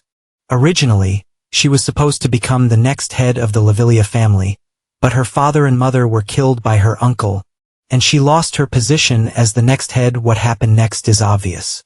In the end, she became a maid of the Rienhofer family and managed to escape from her family. She looks cheerful on the outside and is always smiling, but inside she is so jaded and rotten. A character on the verge of breaking her final decision was that before the first part of the main story started. She would commit suicide now. He wonders what he should do to create a change in the storyline. He thinks that saving someone who ought to be dead might be the correct decision, despite knowing that doing so would mean placing a noose around his own neck the next day. He informs both his maids that from today onwards, they will be hunting monsters within the forest in the territory, and both of them will accompany him and assist him. Lavilia stays confident and says nothing, but Rona is shocked to hear this, and tells her master that she is going to take a leave of absence because she is sick. However, Lavilia agrees to obey her master. Rona warns her that she cannot just agree to everything so easily. The young master observes their reactions very closely, knowing it is normal for a maid to be scared of hunting monsters, because it is a ridiculous request. After all, Lavilia's immediate answer makes him curious. He tells Rona that he knows she has used up all her leaves. Rona starts crying and asks if she is not allowed to take a sick leave today, questioning how he can do that. Nox asks if she forgets that he is good for nothing and warns that if she does not follow what he says, he will reduce her salary. For starters, he will go easy on her, maybe about half her annual salary. Rona keeps crying and asks whether he wants her to bring along a bow or a sword. Lavilia asks him if she should inform Sir Rodwell that he will be leaving the estate before she starts preparing. He suddenly remembers that from now on, his top priority will be increasing his lifespan, and since he is now free to go anywhere, he intends to act on that. Afterwards, all 3 of them mount their horses and ride into the forest. Mr. Theo watches them leave from his office window. A few days later, in the missing child's forest that now looks like an ordinary forest after being cleared, Nox slays another gray wolf. The system notifies him that he has absorbed a very small amount of the wolf's life force. It is almost 2 hours of life that he gains. After killing countless wolves in the forest, he begins to wonder if he has exterminated all the wolves in this area, since he obtained 2 hours of life from a single hunt. This could be considered quite a successful hunt. Countless dead wolves are lying scattered on the ground. Lavilia mentions that it has been 1 hour since he started hunting and questions if he is not tired, offering him water. The young master realizes he forgot to activate Hour of the Genius, causing the hunt to take a long time. This means he has earned only 1 hour. He knows the calculation never balances out perfectly, but this is far too off. Besides, it is not as if he can go around killing monsters every single hour. His biggest concern is that there is a limited number of monsters. Since he has been hunting continuously for the last few days, he has already slain most of them at this rate. He understands that his plan of living a great life is in danger of completely falling apart. He considers that the current lack of monsters in this vicinity is also a significant problem. Lavilia remarks that she cannot believe he thinks having no monsters is a problem, and if other people heard what he just said, They would think he had become strange. He informs his maids that it cannot be helped and tells them to return to the mansion for today. Lavilia asks if she should prepare warm bath water for him and promises to set it at a comfortable temperature. The swordsman was expecting such consideration from a support genius. He orders her, saying he wants to bathe before dinner, so she must make sure the timing is correct. Rona reminds him not to forget about her, adding that she will clean his room. He simply tells her to do as she pleases. Before leaving the forest, Nox wants to ask Lavilia something. He asks who she serves. She is surprised to hear this. The young master thinks that no matter how beautiful and great a sword is, if he cannot use it, he will not hesitate to throw it away. She remains silent. The swordsman comments that her silence is her answer. She quickly responds that she has not said anything yet. Before she manages to say anything further, he tells her that he already knows what she wants to say and assures her that she does not need to worry, as he does not intend to interrogate her any further. The young master also adds that he is actually thankful towards her, at least for not lying. He informs her that no matter who she serves, he will still think of her as one of his own. He also allows her to make use of him if she ever needs to. He thinks that rather than having mutual trust, it is sufficient for them to simply make use of each other. After all, that is the kind of relationship he has with her. That night, in Rona and Lavilia's bedroom, Rona asks if young Master Nox is just too much. She tells Lavilia that during training, he would say to them that if they did not run together with him, it would not be fun for him to train, and it happens every single time they train. Lavilia says nothing and lets out a small laugh. She thinks about the rumors she has heard countless times since her days at the family palace, rumors that young Master Nox has changed. She had believed those rumors were probably fabricated. Since it is rare for someone to change this much, however, they said that he defeated the twins in one move and obtained the right to attend the academy. He is also someone who should solidify his standing within the family, completely different from her, who had fallen all the way down despite being a legitimate successor. She wonders what he meant by what he said to her today. Shortly after that day, a groundless rumor begins to spread within the Rainhafer family. The rumor claims that Lavilia was expelled from her family and no longer deserves to be a maid of the Rainhafer family. She receives a letter calling her an incompetent family head who sold out her own family, stating that she will be held accountable for her sins, and she has been stripped of all rights as a direct line descendant. Now she understands that she will not be able to stay within the Rainhafer family for long. It is to be expected. The Rainhafer family is one of the top dark families. After all, it is clear she is only being used as a maid for a good-for-nothing son. And as a commoner who has lost her family, she no longer has the right to serve him. It is obvious she will soon be cut off and forced to serve someone new. She enters the kitchen and greets the other maids. Everyone looks at her with surprise from their reactions. It seems everyone has heard the rumors, but she is already used to these looks of disdain. Suddenly, Rona calls her name and tells her that she had been looking for her everywhere.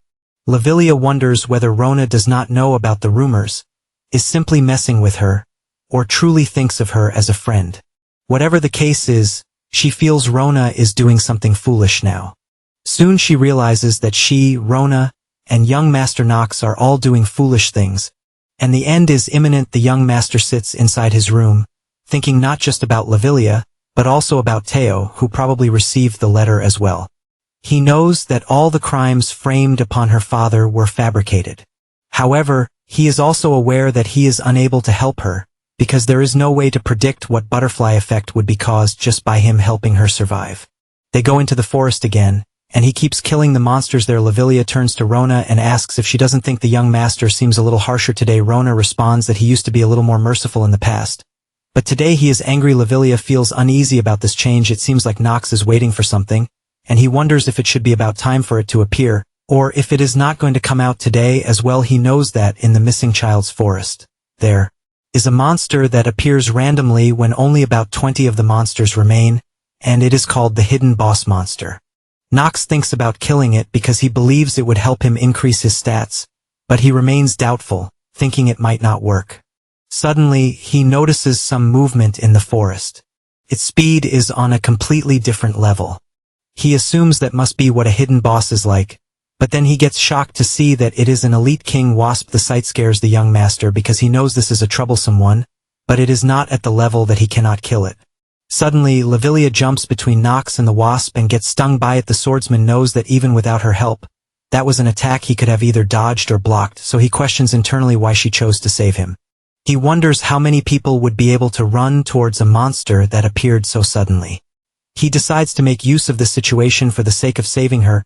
He quickly activates Hour of the Genius. Lavilia remembers her mother telling her father about how their daughter is always falling down, and how there has never been a day when the wounds on her knees are completely healed. That is what her parents always said, that her wounds are never fully healed.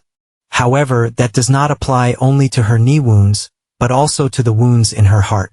She wonders if they were prophesying over her back then. She also remembers the time when Nox asked her whom she served, and she did not reply, and she thinks about the murder of her parents and the question in her mind about who she should serve. All the words Nox told her that day come back to her. Nox and Rona run towards her after he kills the monster. The system confirms the defeat of the monster and details the rewards he will receive. Lavilia is badly injured, and the young master tells her to hold on, saying it is all over and he will take her back now. In her mind, Lavilia knows that he is lying to her, and she wonders if that is what the expression of someone who is just trying to make use of her would look like. She also wonders why there is a slight tremble and anger in his voice. Back in the palace, Teo says that this is indeed troubling after reading the letter. Rodwell informs him that based on their investigation, the contents of the letter are true. The Lavilia family has decided to completely cut off Miss Lavilia. Mr. Teo thinks about how the reason he brought her here in the first place was for the sake of taking over the Lavilia family, and since they have lost their previous head of the house and are in an unstable state, he thought this would be the perfect chance to take them over. For example, if the situation within the family is so unstable that the successor's position in the family would be shaky, then with the involvement of Rainhafer, they should be able to bring them into submission somehow. But what if she is expelled from her family?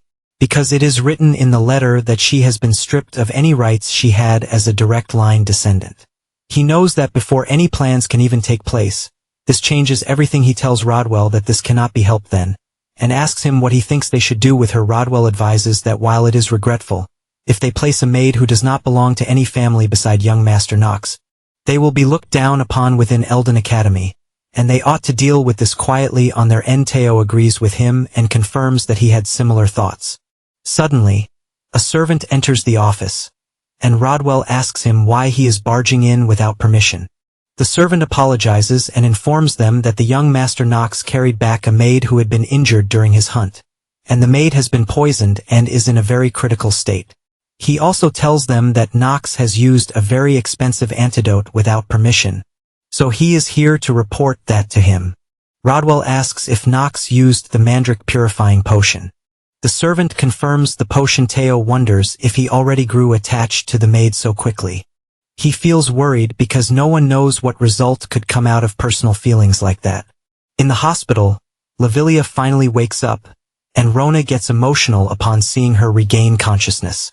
After gaining her senses, Lavilia wonders what happened to her, and if young Master Nox is safe, and also questions internally why she did what she did back then. Rona tells her that the young master used an antidote on her, the Mandrake, which is supposed to be very effective.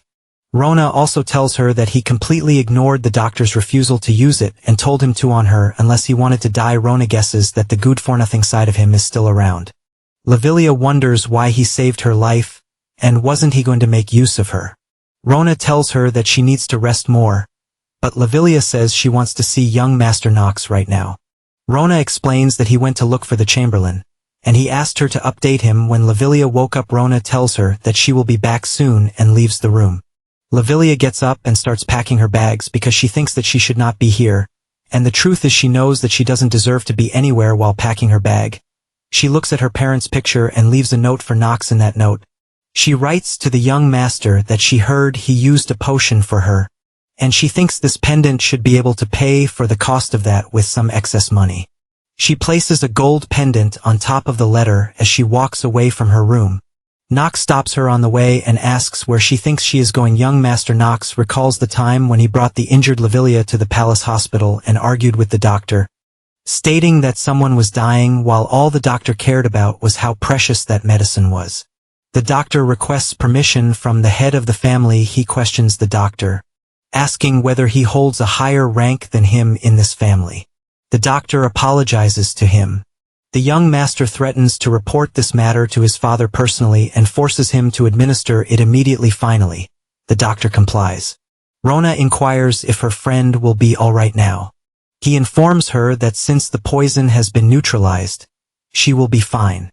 Before leaving the room, Nox instructs Rona to report to him personally once Lavilia wakes up. From there, he proceeds straight to his father's office. Teo is surprised to see him there and remarks that it's rare for him to come looking for his father, wondering if this visit is because of that maid.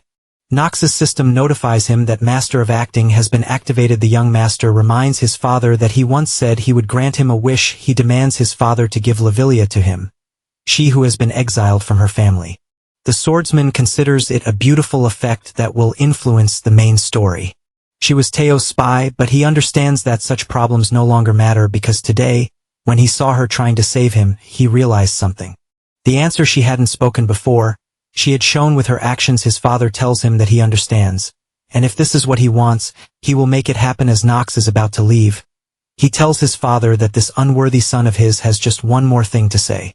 Teo permits him to speak. However, as Nox begins, he receives a warning from his system that the efficacy of Master of Acting is dropping due to his agitated state, preventing him from finishing what he was about to say.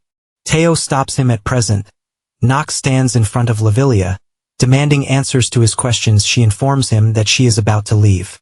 She explains that she doesn't think there is any place for her here anymore, and thanks him for everything he has done for her. Nox questions her again, asking where she plans to go instead of assisting him as his maid should. She responds that he already knows the answer. She tells him that she was ordered by his father to surveil him, and that included deceiving him as well. She wonders why he is trying to hold her back when she has already deceived him. She explains that she wouldn't have anything to say even if he chased her out right now and asks why he is doing this. The young master gazes at her calmly and reflects on whether this is what she is like behind her acting. This side of her feels far more like a living person, someone who would choose not to give up and would struggle even when times are dark and harsh. He tells her that people deceive each other all the time to begin with. She bursts into tears and says that she has committed a grave offense against him. He replies that's precisely why, after committing a grave offense against him, she wants to leave without repaying him for it. He asks her who said she could leave. She looks confused and wants to know what he really means. He explains to her that she is staying here. He doesn't care what his father thinks because he doesn't need that Lavilia family name of hers. What he needs are her talents, and so he wants her to assist him by his side until she repays the offense of deceiving him as his maid. She agrees to stay and tells him that she will remain by his side until the end and assist him. She recalls that he asked her this previously. Asking whom she serves, he confirms that he did. She then asks if he knows whom she serves, and he replies that he actually does. The next morning, while Rona is mopping the floor, she tells the other maids that the young master threatened the doctor, saying he would kill him, and the doctor became terrified. Suddenly, Nox appears behind her and orders her to refrain from insulting him in front of him. She is startled to see him there and wonders if he was listening to everything she said. He mocks her, stating that she has given up on trying to wriggle out by claiming she didn't insult him.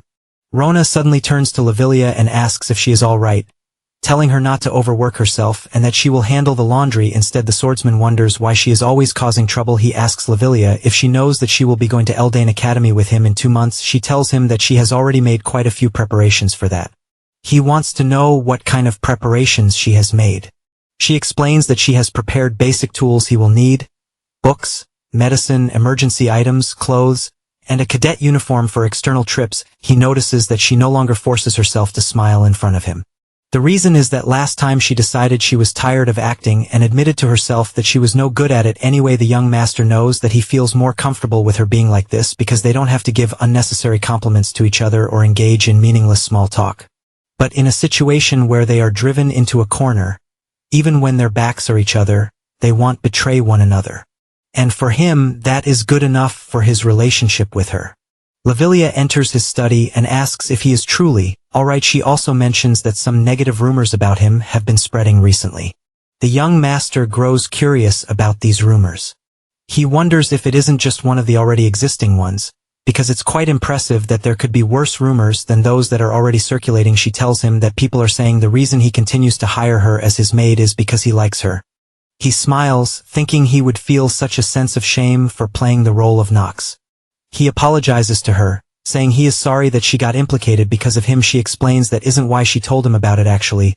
She was just thinking he might feel uncomfortable because of such rumors. The young master reassures her there is no need to worry and asks if she must have heard about his previous rumors, that he is the good for nothing, idiotic, incompetent, youngest son of this family. She quietly says it's not that bad. He threatens to fire her if she lies to him. She quickly admits that she did hear those rumors, and on top of those, there were also rumors that he was perverted. She then asks if it is true.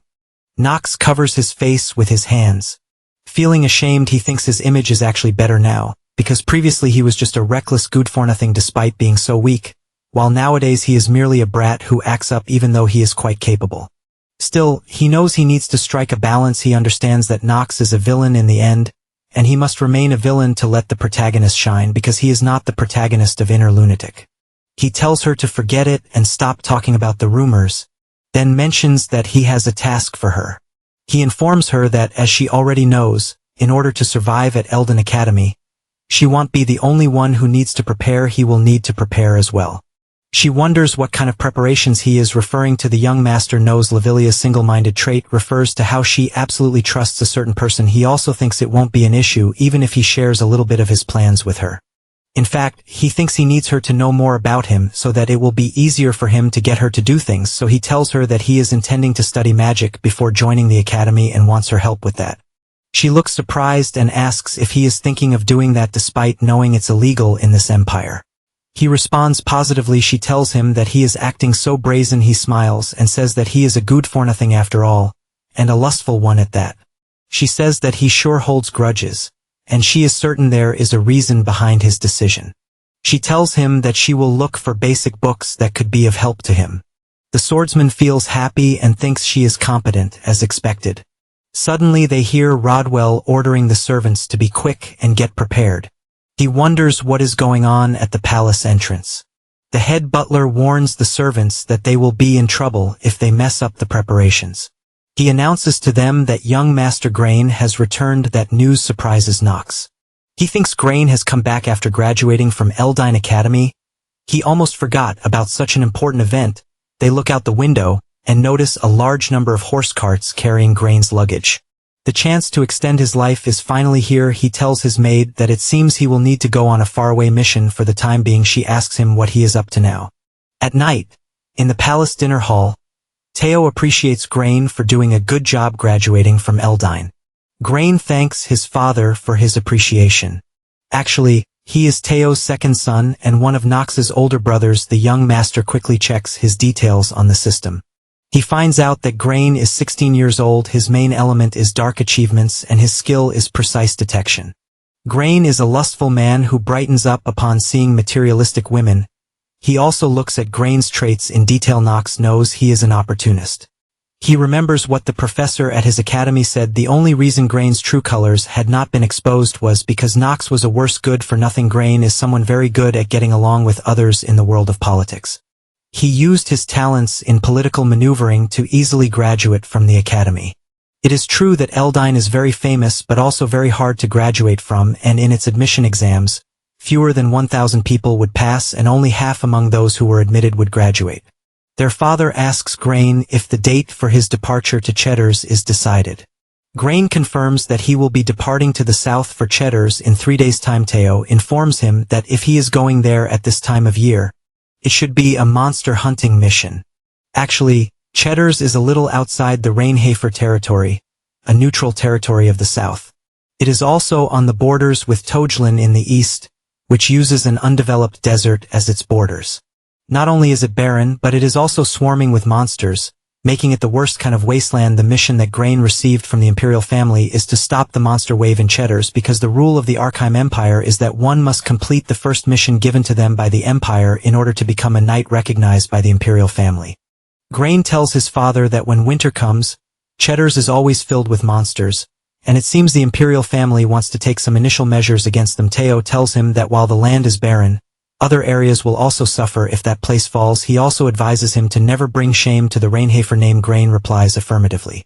The young master knows that this Cheddar's mission is not just a simple monster hunting one, and it doesn't just end as a sub-story. It is involved in several complicated storylines, and so there is a lot to gain from it. Nox asks his brother Grain if he is going to Cheddar's, and he replies positively. The young master knows it is natural for him to gain those things he wants. Nox requests his brother to bring him along, because he has decided that he will have to participate in the Cheddar subjugation himself. Grain wonders what he is talking about and asks if he knows what kind of place Cheddar's is. Nox tells him that he has heard it's a neutral area where monsters attack suddenly on an intermittent basis, and also a place where bandits are secretly increasing their forces. Grain tells him that he has been hearing a lot about him recently. Nox knows about the skill Grain has, precise detection. Grain asks if it is true that he cleared the missing child's forest together with the second daughter of the Stillriners. The young master confirms that it's true. He knows that Grain's skill allows him to figure out why someone is restless, and if his target stats are lower than his, then he can find out the reason for it quickly. Simply put, that is the skill that made Grain an expert at living in the world and playing politics. Grain tells him that in that case, it must also be true that he defeated the twins and took in a commoner maid. The swordsman quickly activates his steel mentality and affirms that it's all true. Grain says he gets it. Nox has accomplished a lot of great feats recently, but he can't let someone who has not even been admitted to Elden Academy come along with him on the mission. He also tells him that he would prefer not to be the one to collect his corpse. Things grow heated between both brothers, and they stand up from their chairs. Their father quickly interrupts and tells Grain that he thinks he can be the one to guarantee that won't happen, and orders Grain to bring his brother on the mission with him. Grain protests, but Teo tells him it is an order. Teo then informs them that their family will provide the necessary supplies for the mission, and orders both of them to make the necessary preparations for departure in the next 3 days. Nox wonders what just happened, thinking about how his father gave permission so easily. He grows curious, wondering if Teo is up to something. His brother asks if he has really lost his mind. The young master replies that no matter how crazy he is, he couldn't be any crazier than he used to be. Grain gets angry at him for joking and grabs his collar. The swordsman warns his brother to watch himself. Grain tells him it would be a real pity if he got injured after getting the rare chance to go to Cheddar's. Suddenly, Lavilia enters. Lavilia spills tea on Nox's jacket and immediately apologizes to him. She offers to wash it for him right away, and requests that he heads to his room first without her. Grain finds the situation slightly awkward. The young master apologizes to his brother for his maid's mistake and takes his leave from there. While leaving, he tells his brother that he will see him in 3 days on the departure day for the Cheddar's subjugation. On their way back, he thanks Lavilia, saying that thanks to her, he was able to get out of something troublesome.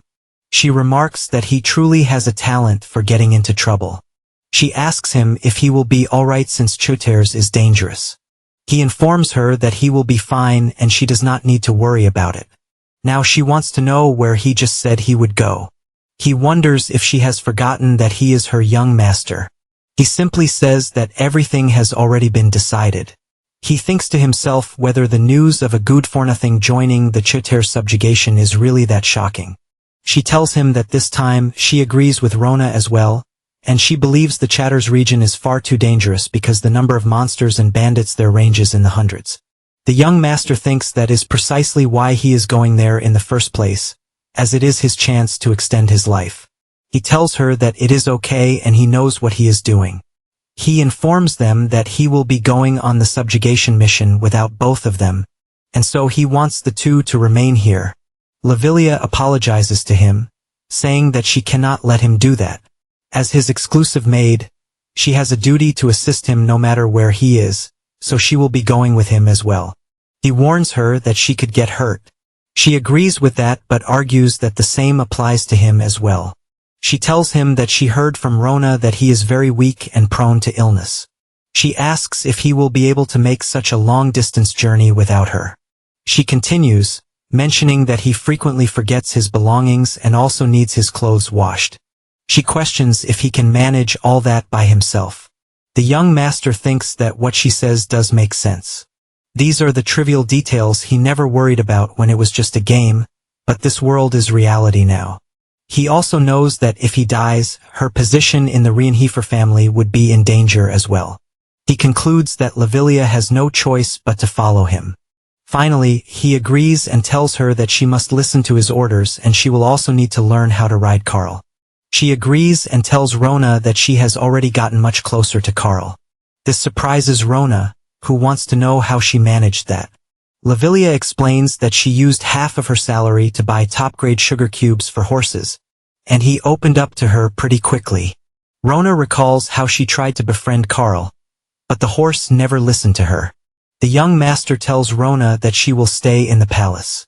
While leaving his room, he tells Lavilia that since she will be coming along, he will need her to make thorough preparations to assist him. He notices that Rona seems so concerned just now and wonders if she will be all right. Suddenly, Rodwell enters his room and informs the young master that the patriarch has an item he would like to pass to him. He suddenly remembers Teo telling them that their family will be providing the necessary supplies for the mission. He wonders if this is one of those supplies, and he does not know why, but Teo took his side during dinner just now. He is sure that Teo is up to something. The young master quickly reaches his father's office and tells him that he heard he has something for him. Teo tells his son that whether he can obtain this item or not will depend on him. Teo shows him a sword and tells him that this is the sword of Rienheifer's first patriarch. This surprise is completely unexpected for him because this item never appeared in Inner Lunatic before. Even as a veteran player who cleared the game 27 times, he does not know about this sword. Nox wonders why his father would give that to him. He is unable to understand the current situation, and now he wants to put his hands on it. His father says that it probably looks worn out to him, but this sword accompanied the first patriarch for his entire life and remained with him always. He requests his father to tell him the test that he must go through for this. Teo tells him to try holding up the sword. He moves forward and takes it in his hands. Suddenly, he feels his mana being absorbed and notices the blade's color changing. Teo tells his son that, as expected, he has already started to sense mana. Teo praises him, saying it is just as he had thought, and informs Nox that the sword absorbs the mana of its master and releases it several-fold. This surprises Nox, and he says to his father that he guesses this will not be an easy sword to use. Suddenly, the sword begins absorbing his mana at a rapid rate. The system notifies him that due to the abrupt change in condition, the Master of Acting trait is unstable. He quickly realizes that if his mana is being absorbed this quickly, it will get dangerous for him. His father warns him that if he wants to receive that sword, he just needs to last 10 minutes. While holding it, 10 minutes feels like a long time for him to waste his mana continuously. Teo tells him that the name of that sword is Stormbringer. It becomes harder and harder for him to hold the sword in his hands. He quickly checks its complete details in the system. The system also notifies him that after it has absorbed a large amount of the player's mana, it will discharge it and unlock its power. He understands that this kind of information isn't important right now. The system informs him that his mana has been completely exhausted and it is now changing the source of energy. It is forcefully converting the player's life force into mana that terrifies him completely. The system states that his life is being depleted quickly.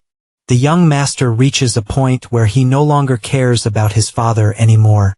Knowing that he has to give up now, he attempts to throw the sword away, but notices that he cannot let go of it anymore. He curses the sword while his father continues to watch him silently. In truth, Stormbringer is a magic sword that grants one tremendous power because it harms the person who holds it. The first patriarch used this sword to build up the family. However, while Rienheifer rose to become a reputable dark family, his descendants were unable to properly wield this sword. It is also true that 9 out of 10 people would collapse immediately from exhaustion as soon as they held it, and to be able to last more than 10 minutes is already considered a long time. Even he can only hold it for barely an hour.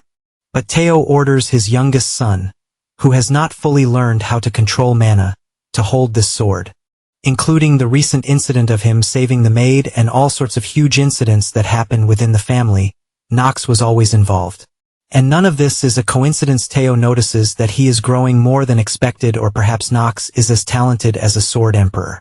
That is why he decides to test Nox. If he is able to last 10 minutes while holding the sword, it means Nox will be able to become the greatest patriarch in their family's history, and he will surpass Teo, eventually succeeding in killing his father. Teo remarks that, as he thought Nox was hiding his strength. The young master wonders what he is talking about. Teo informs him that this sword is now his. After saying that, Teo leaves his office. But Nox wants his father to give back his life force before leaving 3 days later. On the departure day for the Choter subjugation, Lavilia sits behind the young master on his horse. She tells him that there were a lot of things to bring along, and she is glad that the dimensional pouch can hold all of them. She glances at him and wonders why, although he had been waiting to go for this subjugation, he looks like he is in a bad mood. While he wonders if Teo did give another item to bring along other than Stormbringer, he does not feel thankful at all after seeing his life force being taken away. He glances at Grain and thinks that he really brought quite a lot of things. Among the monsters that he has learned about at the academy, it seems a little too much since Grain made it a condition for him to carry these things in return for letting him tag along. But it is alright since he will be making use of him. Suddenly, he notices 2 servants starting to argue about the direction they have to choose. One of them is certain about one way, and the other is convinced about another route. The young master wonders if they have already lost their way. Grain becomes angry and questions his servant, asking didn't he say that he would be able to get them there for sure. Ron apologizes and explains that it is because he has never taken this route before. In truth, Ron is the night order captain hired by Grain. Nox becomes furious with Ron and the other servants, calling them idiots. Lavilia thinks he is angry at her, but he clarifies that he is not speaking to her. His words are meant for those incompetent buffoons. He moves forward and remarks to his brother that it seems they have gotten themselves into a situation. But Grain very rudely rejects his comment, saying that it is none of his concern. Nox tells him that they have lost their way, but his brother insists it is none of his business. The swordsman offers that he can get them there. His brother thinks to himself that despite having only lived in the mansion all his life, he claims to be able to get them there. The young master requests his brother to hire him as the pathfinder because he is quite talented, and even their family vassals complimented him for it. Grain wonders if the vassals really said that. He doubts Nox, thinking he is blatantly lying now. But he also considers that arriving late could become a problem, and what if Nox fails to get them there? He thinks he might be able to bring down that confidence of his. In that case, it might not be such a bad idea, even if it means taking a little detour. So he tells him that since he is so confident, he will let him take the lead for now. He confidently leads them in the right direction. At night, they set up their camp in the forest. Grain becomes curious and asks how he managed to find the right path so quickly. He questions his guides, stating that this is the south, which has not yet been explored, and even trained guides have a hard time finding their way around here. He yells at them, demanding answers. He doubts his captains for supporting Nox, and asks if they expect him to believe that Nox managed to find the way so quickly on his own. The young master listens to their conversation while hiding behind a tree. Nox already knows the way, as it is an easy task for a veteran player, and since the Chatters area is a strategic hub, he has visited it more than a few hundred times.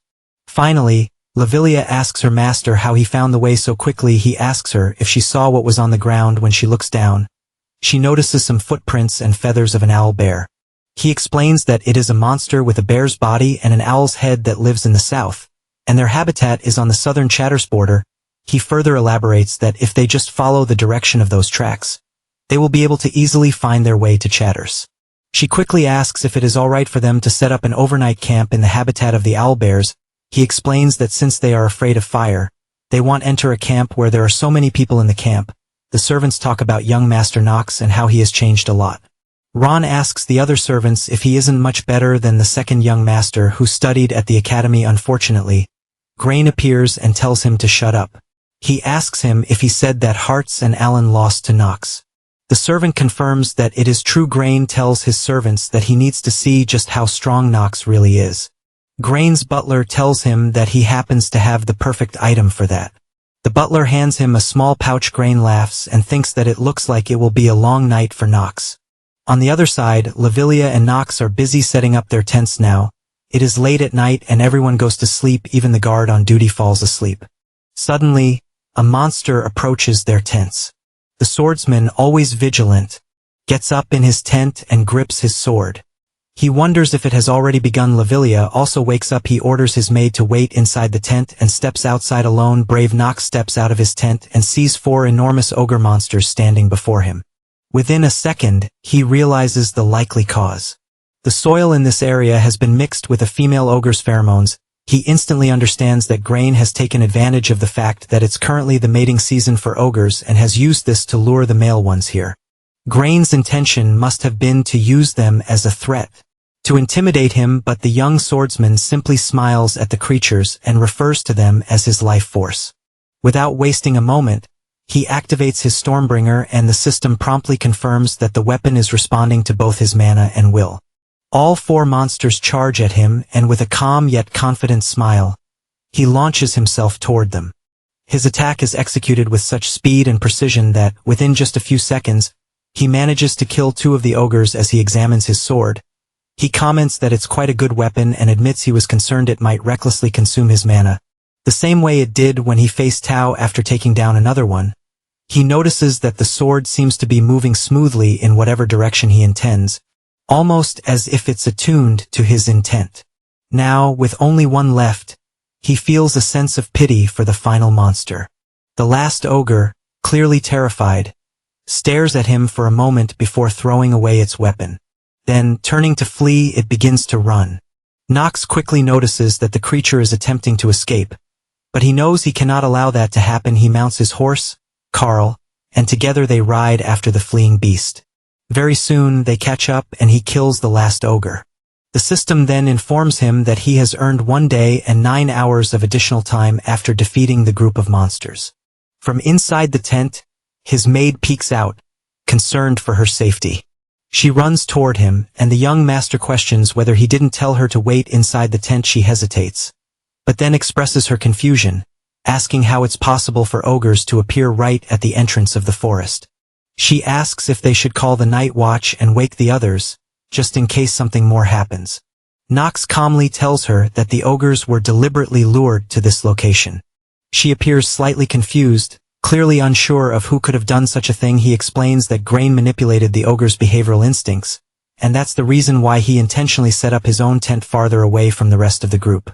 She wonders aloud if this means young Master Grain is trying to keep him under control. Nox then tells his horse Carl that he can go and rest now. Quietly, he reflects that Grain probably assumes he doesn't understand how to position himself as a candidate for succession within the family. That's why he decided it would be better to test Nox's capabilities in advance. But Nox knows that when compared to the eldest son, Grain isn't as strong. He had no choice but to come up with such a cowardly tactic to gather information about him. However, Nox intends to make it clear that such a strategy won't work against him. He sits down near the corpses of the fallen ogres. Lavilia, curious, asks him what he plans to do now. He asks if she knows how one could lure even more ogres to this place. Then, taking a small bottle, he collects some of the ogre's blood and tells her that the idea is to make use of the monster's own blood. According to him, these beasts are similar to humans. They seek vengeance for their fallen kin. Meanwhile, inside Grain's tent, he notices a glowing crystal. He stares at it with a puzzled expression, recognizing it as a mana detection crystal, and wonders why it's reacting right now. It's a mana tool designed to detect the presence of monsters in the area. He questions whether it might be malfunctioning. It's a brand new device his father recently gave him, considering they are still positioned at the forest entrance. It seems impossible that a monster powerful enough to trigger the crystal could be nearby.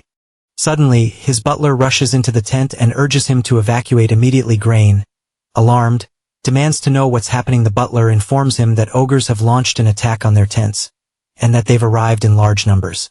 Shocked, Grain becomes frightened and mutters that this isn't the area where ogres are supposed to be appearing.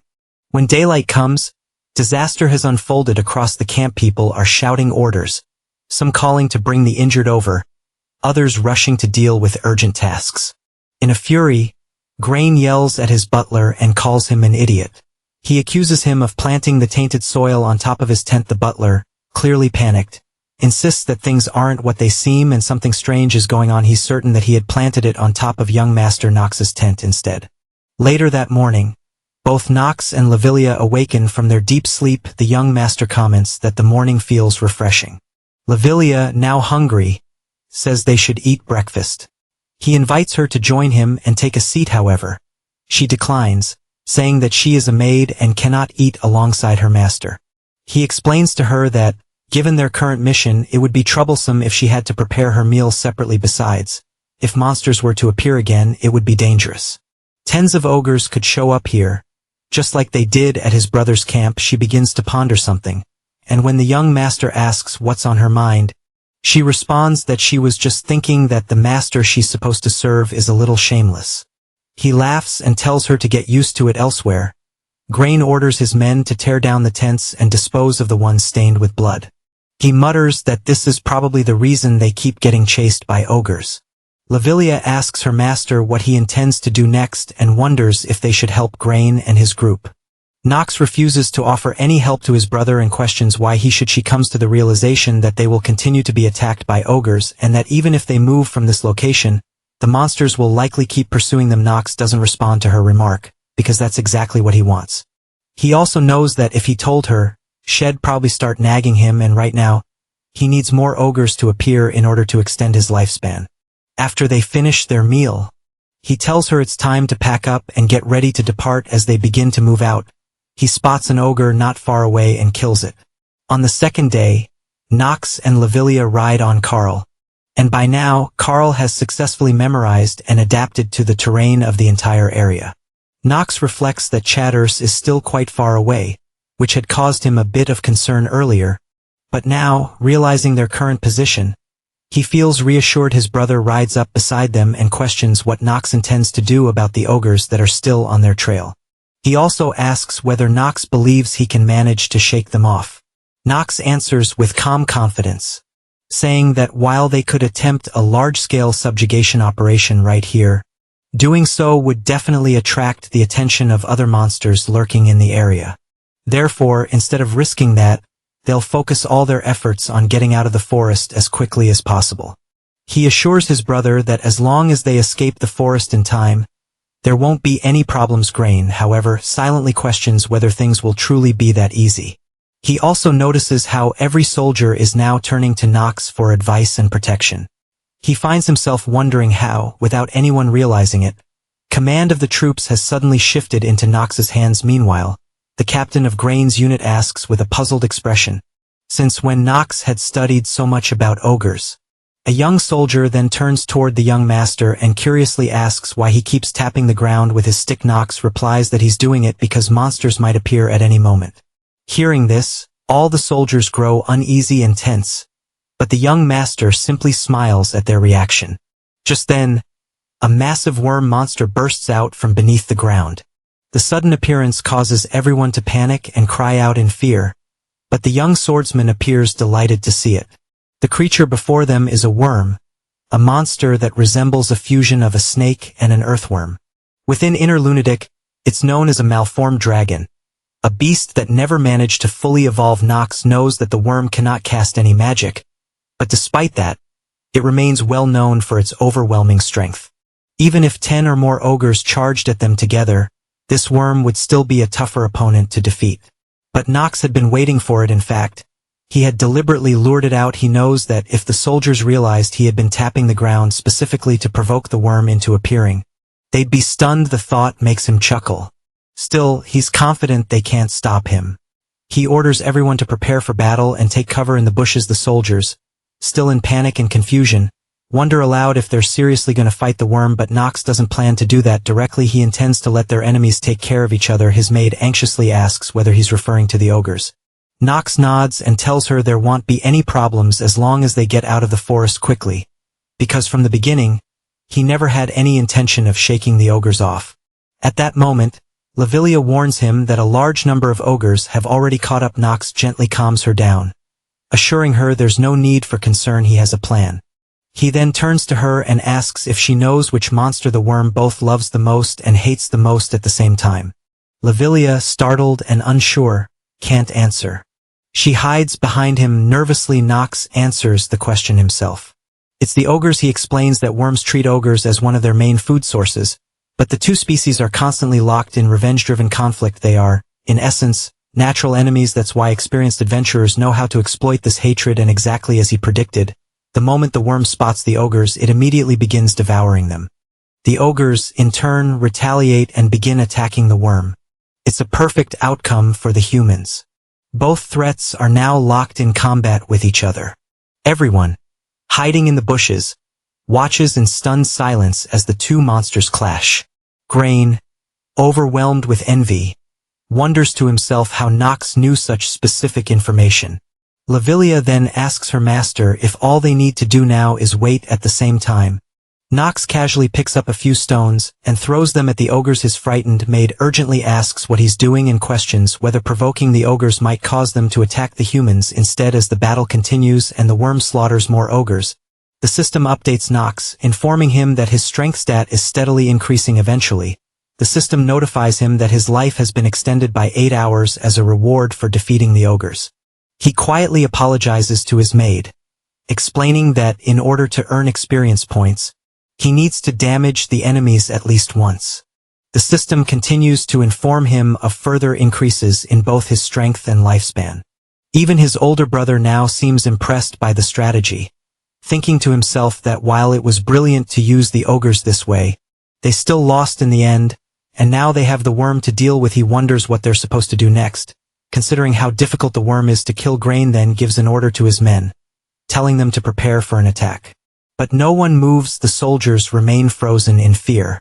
It's at that point the young master steps forward and suggests that they should either fire arrows or throw spears into the worm's mouth, its most vulnerable spot. Suddenly, the soldiers regain their resolve. The captain rises, rallies his men, and commands them to follow young Master Nox. The troops surge forward and begin attacking the worm with their spears and arrows. Then, without any hesitation, Nox rushes toward the beast and strikes it with his sword. With one powerful swing, he slays the monster. The system immediately alerts him that his life has now been extended by 10 full days as a result of defeating the worm. His total remaining lifespan increases to 122 days. He hadn't expected to gain such a large extension. 10 days just from that kill. The worm was a mid-sized monster, and they wouldn't have stood a chance without the ogres softening it up beforehand. The system also shows him an increase in his traits and stamina. He's pleased to see that these gains also affect the curse of the weak and the hidden peace, the blessing of growth, that he had previously used and which has now disappeared at last.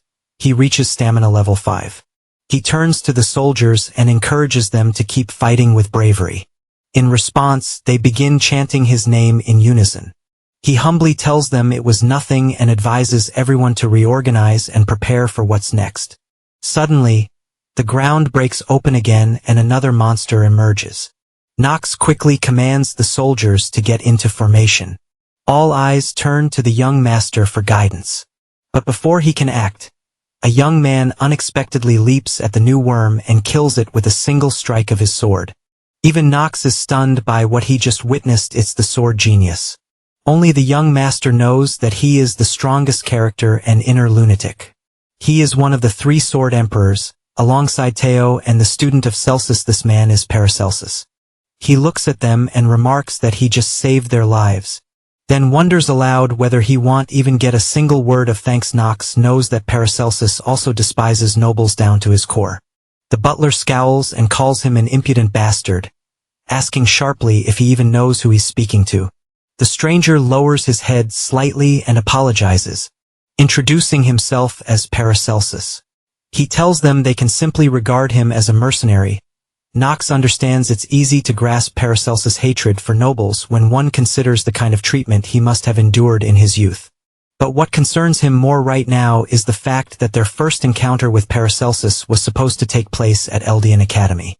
He's played this game countless times, and not once has Paracelsus appeared before the academy begins.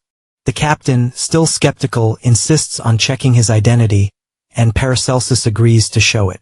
After that, the group continues their journey, with the mercenary now among them. During the travel, Grain turns to the mercenary and asks if he is also headed toward Chatters. Paracelsus answers affirmatively, saying that it's his first stop. He adds that he heard this region is an excellent place to hunt monsters around this time of year. Nox keeps thinking about the monster hunt.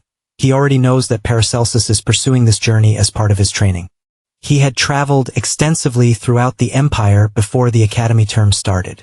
Nox wonders if he deliberately chose random locations to train in. Grain, looking him over, comments that he seems quite young, and questions whether he travels alone. He also points out that the man appears to have considerable confidence in his skills, He then offers Paracelsus a handsome reward and extends an invitation for him to serve under his command in subjugating the monsters. Paracelsus responds that, as the son of one of the sword emperors, Teo, he is indeed curious about the two brothers. The butler becomes angry and rebukes him for speaking so rudely to his master. Grain, keeping his composure, tells the butler to calm down and instructs him to give Paracelsus some time to think it over. Grain has already seen what Paracelsus is capable of. He watched him take down a worm in a single strike. That display convinced him to recruit this warrior and use his presence to draw the soldiers' attention away from Nox. Eventually, they reach their destination, and Nox informs his brother that this is Choteres. He takes a look around and immediately senses something is wrong. It feels even more deserted than it ever did in the game. As they enter the town, they're met with a dismal sight. The area is a mess. People are starving and desperate. Suddenly, a child approaches and begs for food.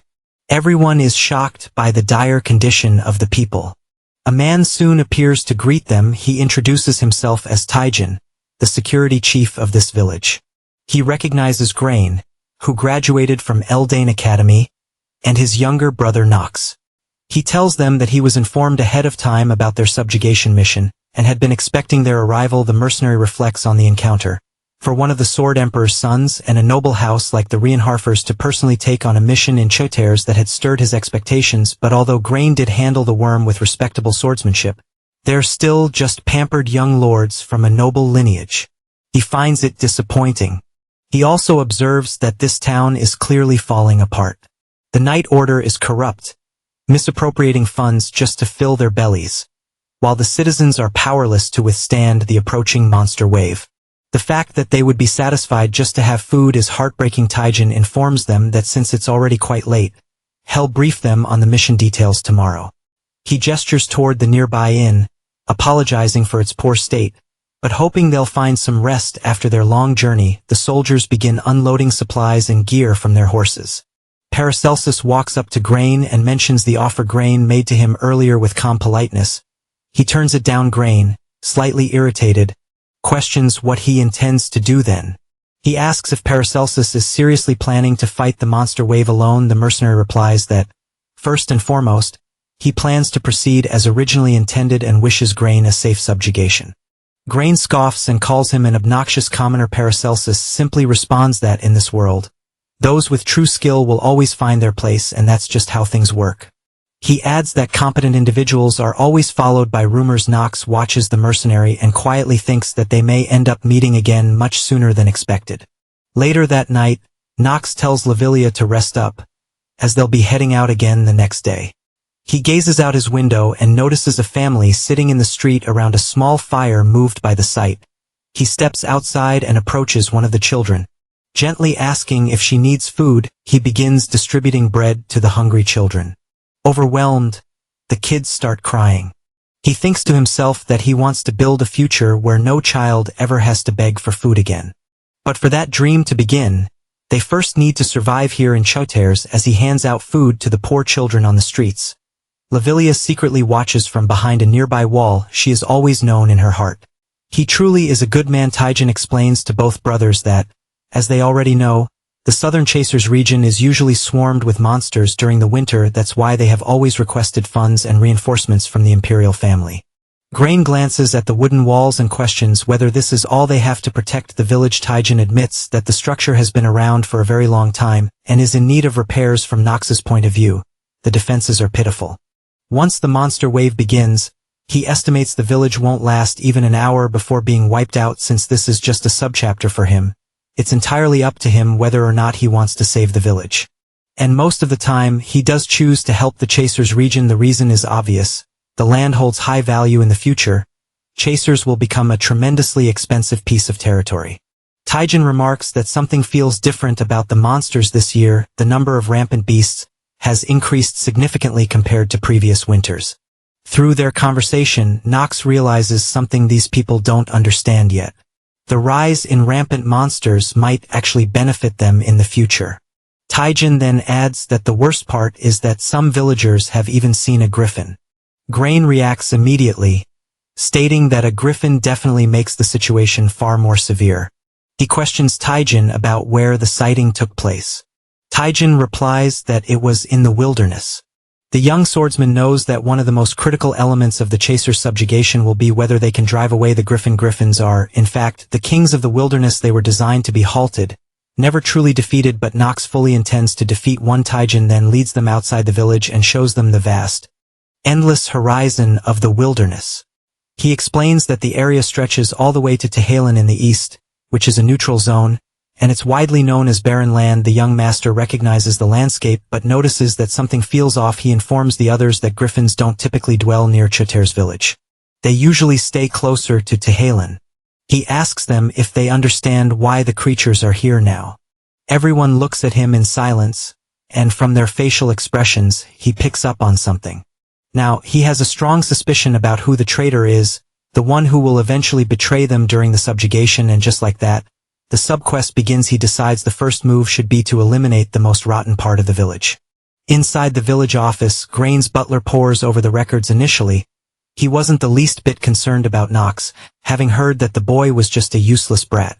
But now, to think that he himself had fallen for the swordsman's scheme and lost Grain's favor, that infuriates him. He had gone to great lengths to win Grain's approval, and now he's determined not to let Nox off so easily. As he descends the stairs, he spots Lavilia and shoots her a filthy glare.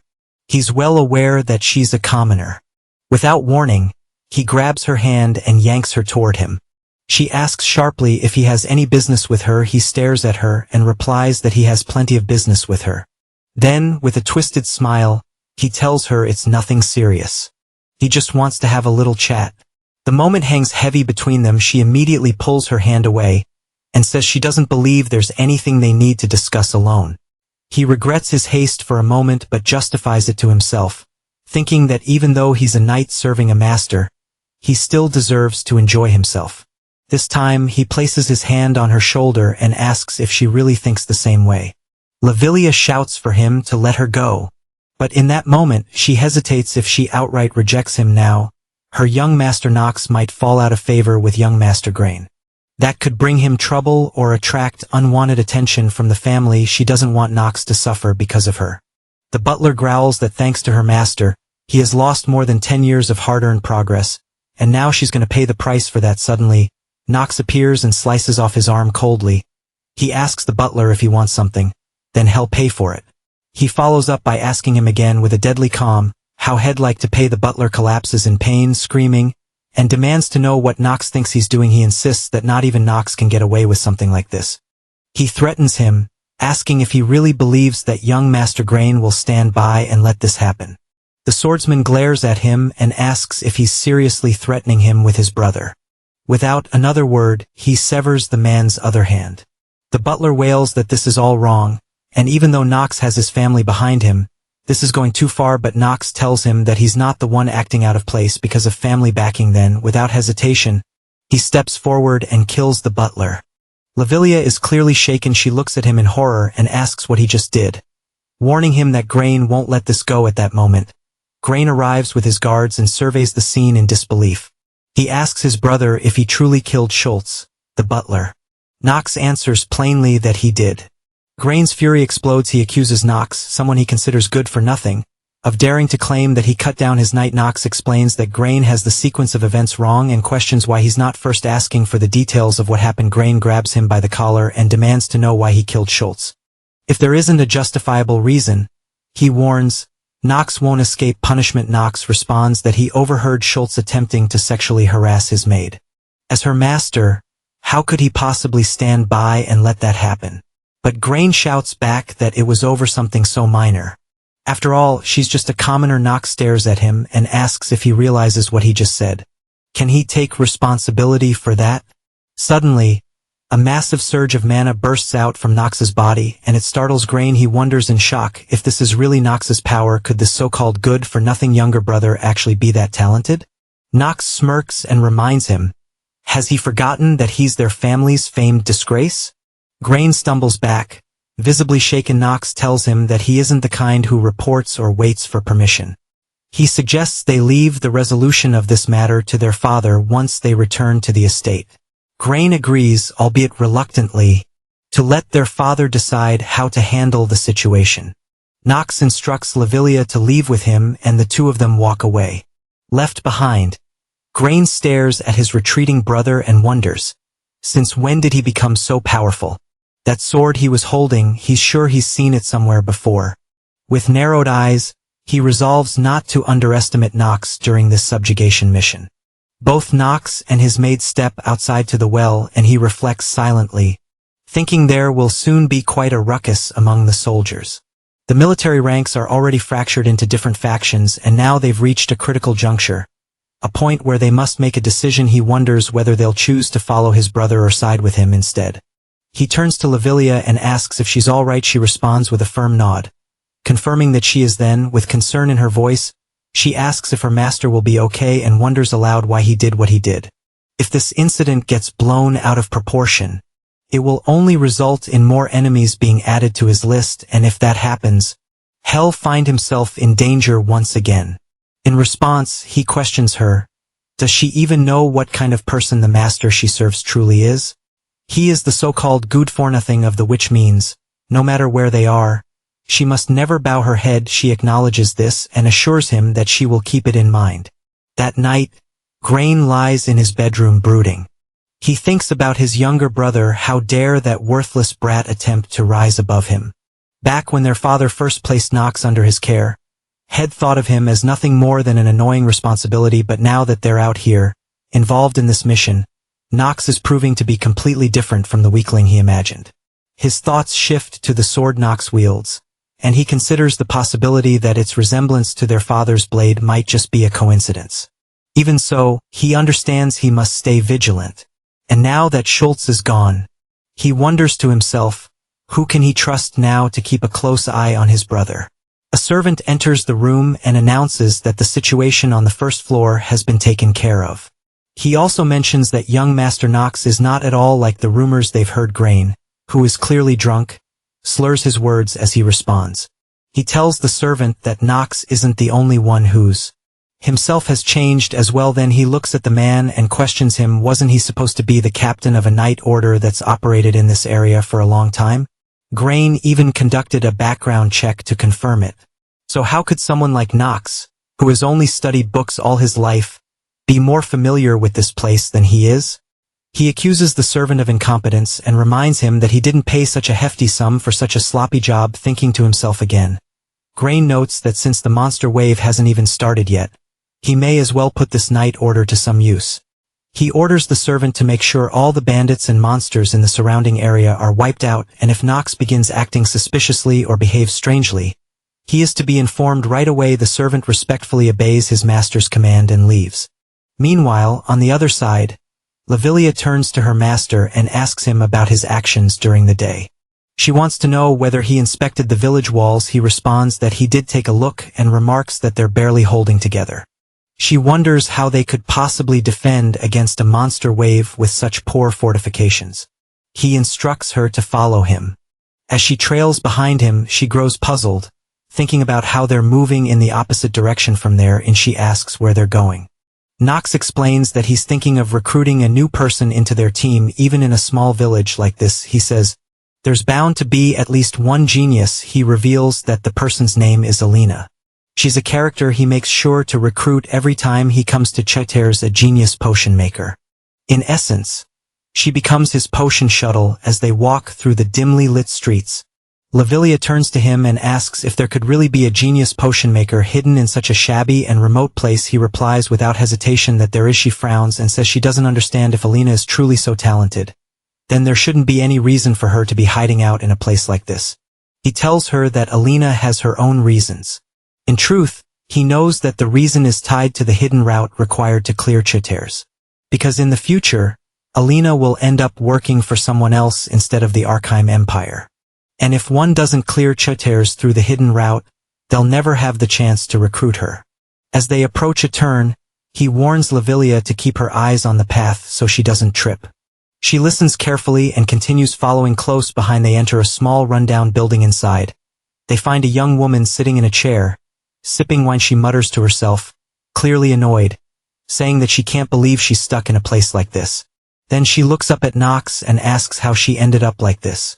He gazes at her and says, I found you, My potion maker. Alina's eyes widen in surprise, and she quickly asks him who he is. Lavilia is stunned and turns to her master in disbelief, saying that the genius potion maker he talked about is a drunkard. Alina stands up and apologizes, explaining that she didn't realize they were from a reputable family. Nox assures her that it's fine, and that aside from that, he's here because there's something important he wants to discuss. He urges her to stay focused. In his mind, he already knows who she is. At this point in the story, Alina is a genius character with the highest potential for growth. A rare talent in potion making. He must recruit her, even if she does come with a few flaws. He quickly checks her full information through his system, and feels a little disappointed, but it's not surprising. After all, the kinds of genius characters that someone like the Rainhafer family's disgrace can recruit aren't always the most perfect. Still, she's far from ordinary. She's a truly valuable potion maker. Turning to his maid, he tells her that Alina may be a bit of a problem, but they don't have any better options right now. Lavilia, clearly uneasy, whispers into his ear that she knows it may be out of line to say so, but she doesn't think recruiting a drunkard is a wise decision. He calmly explains to her that he's well aware of that, but at this point they have no other choice. She sighs and replies that she guesses it must be more complicated than she thought. Suddenly, Alina stands up and questions Nox. Why has he come looking for her? He decides to be direct. He'll get straight to the point, he says, and offers her a place by his side. He tells her that if she chooses to follow him, he will give her exactly what she needs the most. He observes her reaction and sees that she's confused. Alina declines his offer politely. She explains that there's something she must do here, and for that reason she can't leave. She apologizes sincerely. He asks her whether that something is related to her friend, May. That visibly startles her. She asks how he knows that name. Nox then reveals a crucial truth. In the near future, May will be executed.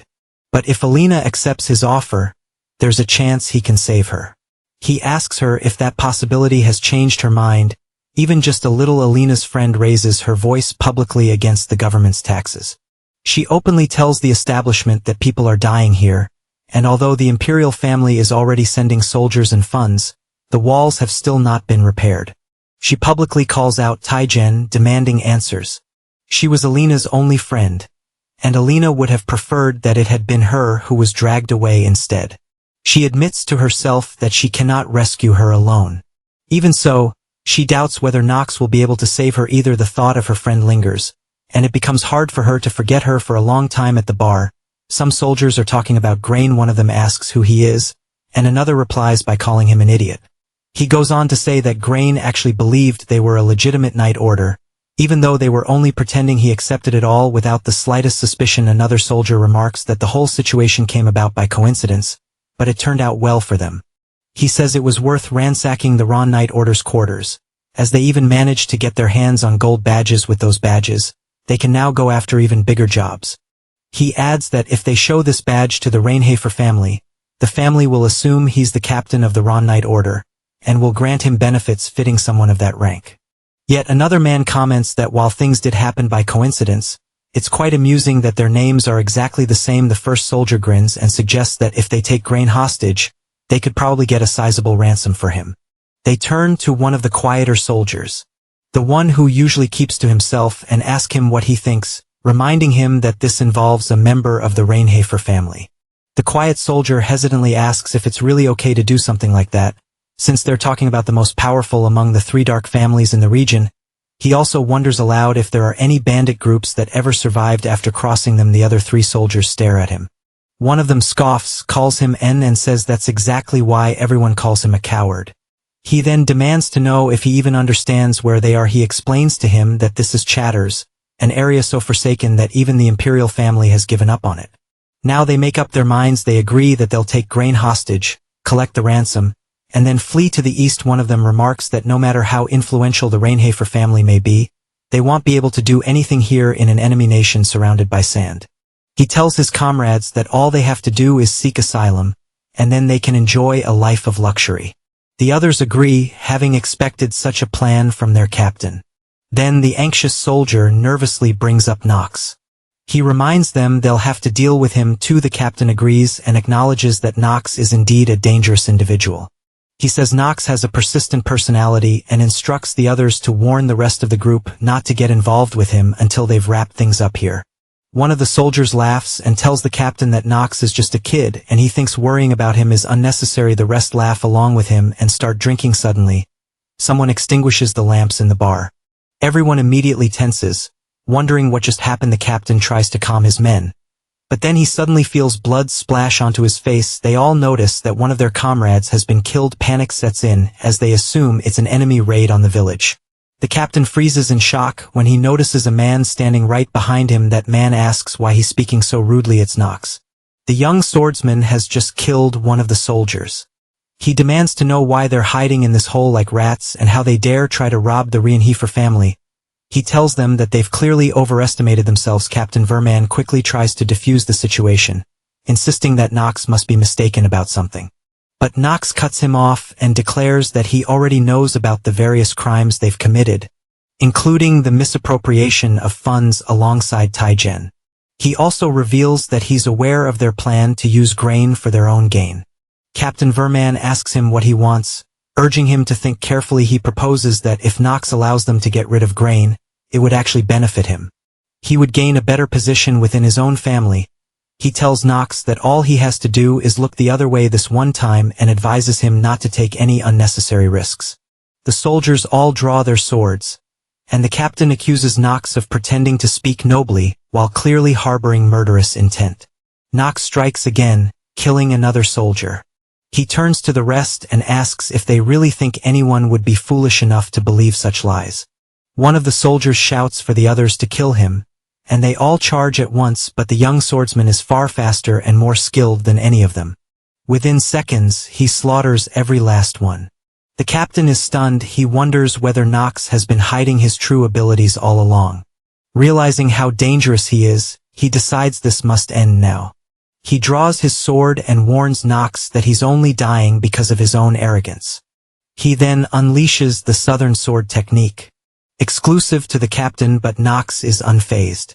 He tells the captain that he's more simple-minded than expected. The system immediately confirms that Nox, as a genius swordsman, has completely nullified the enemy's attack. The captain is shocked and demands to know how Nox managed to stop the Chatter's sword technique. Now it's Nox's turn to mock him. He calls the captain a lowly vermin and asks how he dares question him about what he wants. As the battle intensifies, Nox successfully learns the Southern Sword technique for himself. The system confirms it, and it's exactly what he was after. A question comes to his mind: what does it mean to be a genius? He remembers himself walking alone and wonders, does being a genius just mean that one is more exceptional than others? And if that's not it, then does it mean someone who has proven that they can reach a level that most people cannot reach? In that moment, as he risks his life, he keeps asking himself that same question over and over again. What does it mean to be a genius? Compared to the sword techniques that he will be learning in the future, this might not seem like much. But even so, this much would be enough. For now, it would be enough for them. It's about the Chatter's Southern Sword technique. The captain thinks about how this sword technique had taken him more than 10 years of his life to master. He wonders how a kid like him knows it. Now Vermin is on the ground, on his knees, terrified, scared of death. He warns our boy that if he kills him, Taigen won't let him get away with it, and he might have already heard about what he has done. Our hero tells him that there aren't any witnesses who have seen Nox kill him. Vermin shouts that everyone here who is still alive will see it. Nox tells him to listen carefully, that he is simply assassinating them guys, and he says that it seems like he still doesn't get it. That if no one lives to tell the tale, then this will only look like an assassination. And that's what the world will believe. And he kills Vermin in the jail. Taigen asks Mei if she is saying that she doesn't want to work, and that she doesn't want to be sold off to the other nobles. And after taking so much beating, she replies to him that there is no way she will listen to people like him. He tells her that there is nothing she can do right now, and that the only thing someone as lowly as she is can do is to struggle on the ground.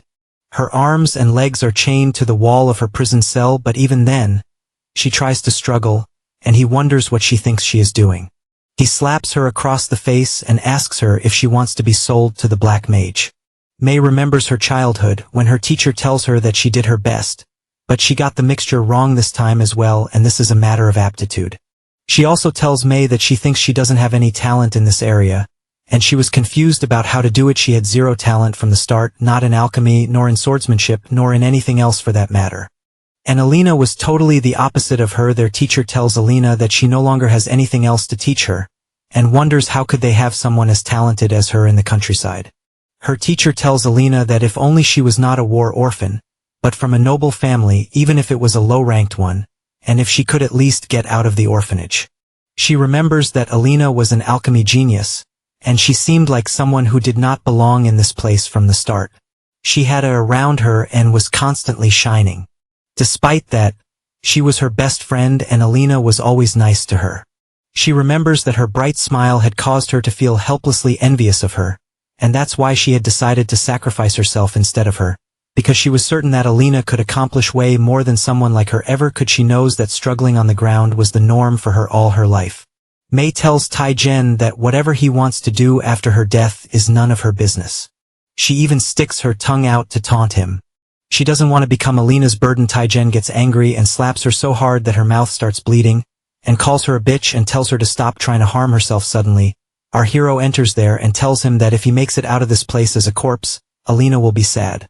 Tai-Jen wonders what brings the young master here. Nox tells him that by the law of the imperial family, he will be executed. Nox informs him that his partner, Ron Verman, is also dead, and advises that it would be in his best interest to surrender now. Tai-Jen reacts with a flicker of sadness and calls it an unfortunate mishap. He then asks the young master whether he came here alone. The swordsman responds with a firm nod of affirmation. That answer brings a twisted smile to Tai-Jen's face. He tells him that it seems the noble family's young heir has severely underestimated him. He questions whether Nox truly believes he can defeat him single-handedly. The swordsman replies without hesitation, saying he doesn't see why not. Drawing his sword, Tai-Jen remarks that events are unfolding faster than he anticipated, but insists that it no longer matters. He calls for his soldiers, and within seconds, countless troops surround the lone warrior. Tai-Jen then gives a cold command, kill Nox. Analyzing the situation swiftly, the young master activates the Hour of the Genius skill. He now has exactly 5 minutes to eliminate them all. He moves at such blistering speed that in just 2 seconds, he slaughters every last soldier, and in the following instant, he knocks Tai-Jen unconscious. The system notifies him that 4 minutes and 55 seconds remain. Without wasting a moment, he makes her drink a potion and softly speaks his name to her. He assures her that when she awakens from her slumber, everything will already be over. Tai-Jen regains consciousness, only to realize they've been utterly defeated. As he glances around, he sees the bodies of all his soldiers lying motionless on the ground. Nox tells him not to expect death to come so easily. With chilling precision, he severs both of Tai-Jen's legs from the knees. Tai-Jen stares up at him in disbelief, struggling to comprehend whether this is truly happening. That he, the great Tai-Jen, was defeated by a mere boy. In that moment, Nox once again reflects on the question that haunts him. What does it mean to be a genius? He tells Tai-Jen that it's not him, but the character Nox who is the true genius. Tai-Jen stares up at him in disbelief, struggling to comprehend whether this is truly happening. That he, the great Tai-Jen, was defeated by a mere boy. In that moment, Nox once again reflects on the question that haunts him. What does it mean to be a genius? He tells Tai-Jen that it's not him, but the character Nox who is the true genius. Tai-Jen remembers his father. He was the most outstanding person in the village. Every man aspired to be like him, and everyone showed him respect. He recalls a moment when his father was beating his mother. During that violent act, his father looked at young Tai-Jen and asked if he knew why the people in the village followed him. At the time, Tai-Jen, still a child, had no idea. His father grabbed him by the hair and told him it was because of his strength. He claimed that if someone possessed overwhelming strength, then they could do anything they wanted and still get away with it. That, he said, was the law in a city located on the borders of the empire. Young Tai-Jen asked him if he was the strongest person on the continent. His father let go of his hair and answered that he was not. He told him that even he was merely one of the countless nobodies scattered across the continent. He explained that there were numerous swordsmen across the land, unbelievably strong ones, and that there were also many children around Taejin's age who were far more powerful than him. They were geniuses, prodigies that surpassed him even at a young age. That, he said, was the reality of a continent consumed by war. The reason he had managed to survive, he told his son, was simply because he chose not to fight those monsters. Now, Taejin looks at Nox and tells him that he must be one of those unreachable geniuses his father spoke of, so incredibly talented that no one else could ever reach his level. That, he says, is what it means to be truly gifted. And then, he tells the young master that the only reason he is dying now is because he chose to fight him. After hearing that, Nox kills Taejin. Alina is sitting alone in her laboratory, looking sad and withdrawn, when she sees her friend May walk in, accompanied by Lavilia. At first, Alina is shocked to see her. Then, she suddenly jumps out of her chair and runs to hug her. Both Alina and May begin crying.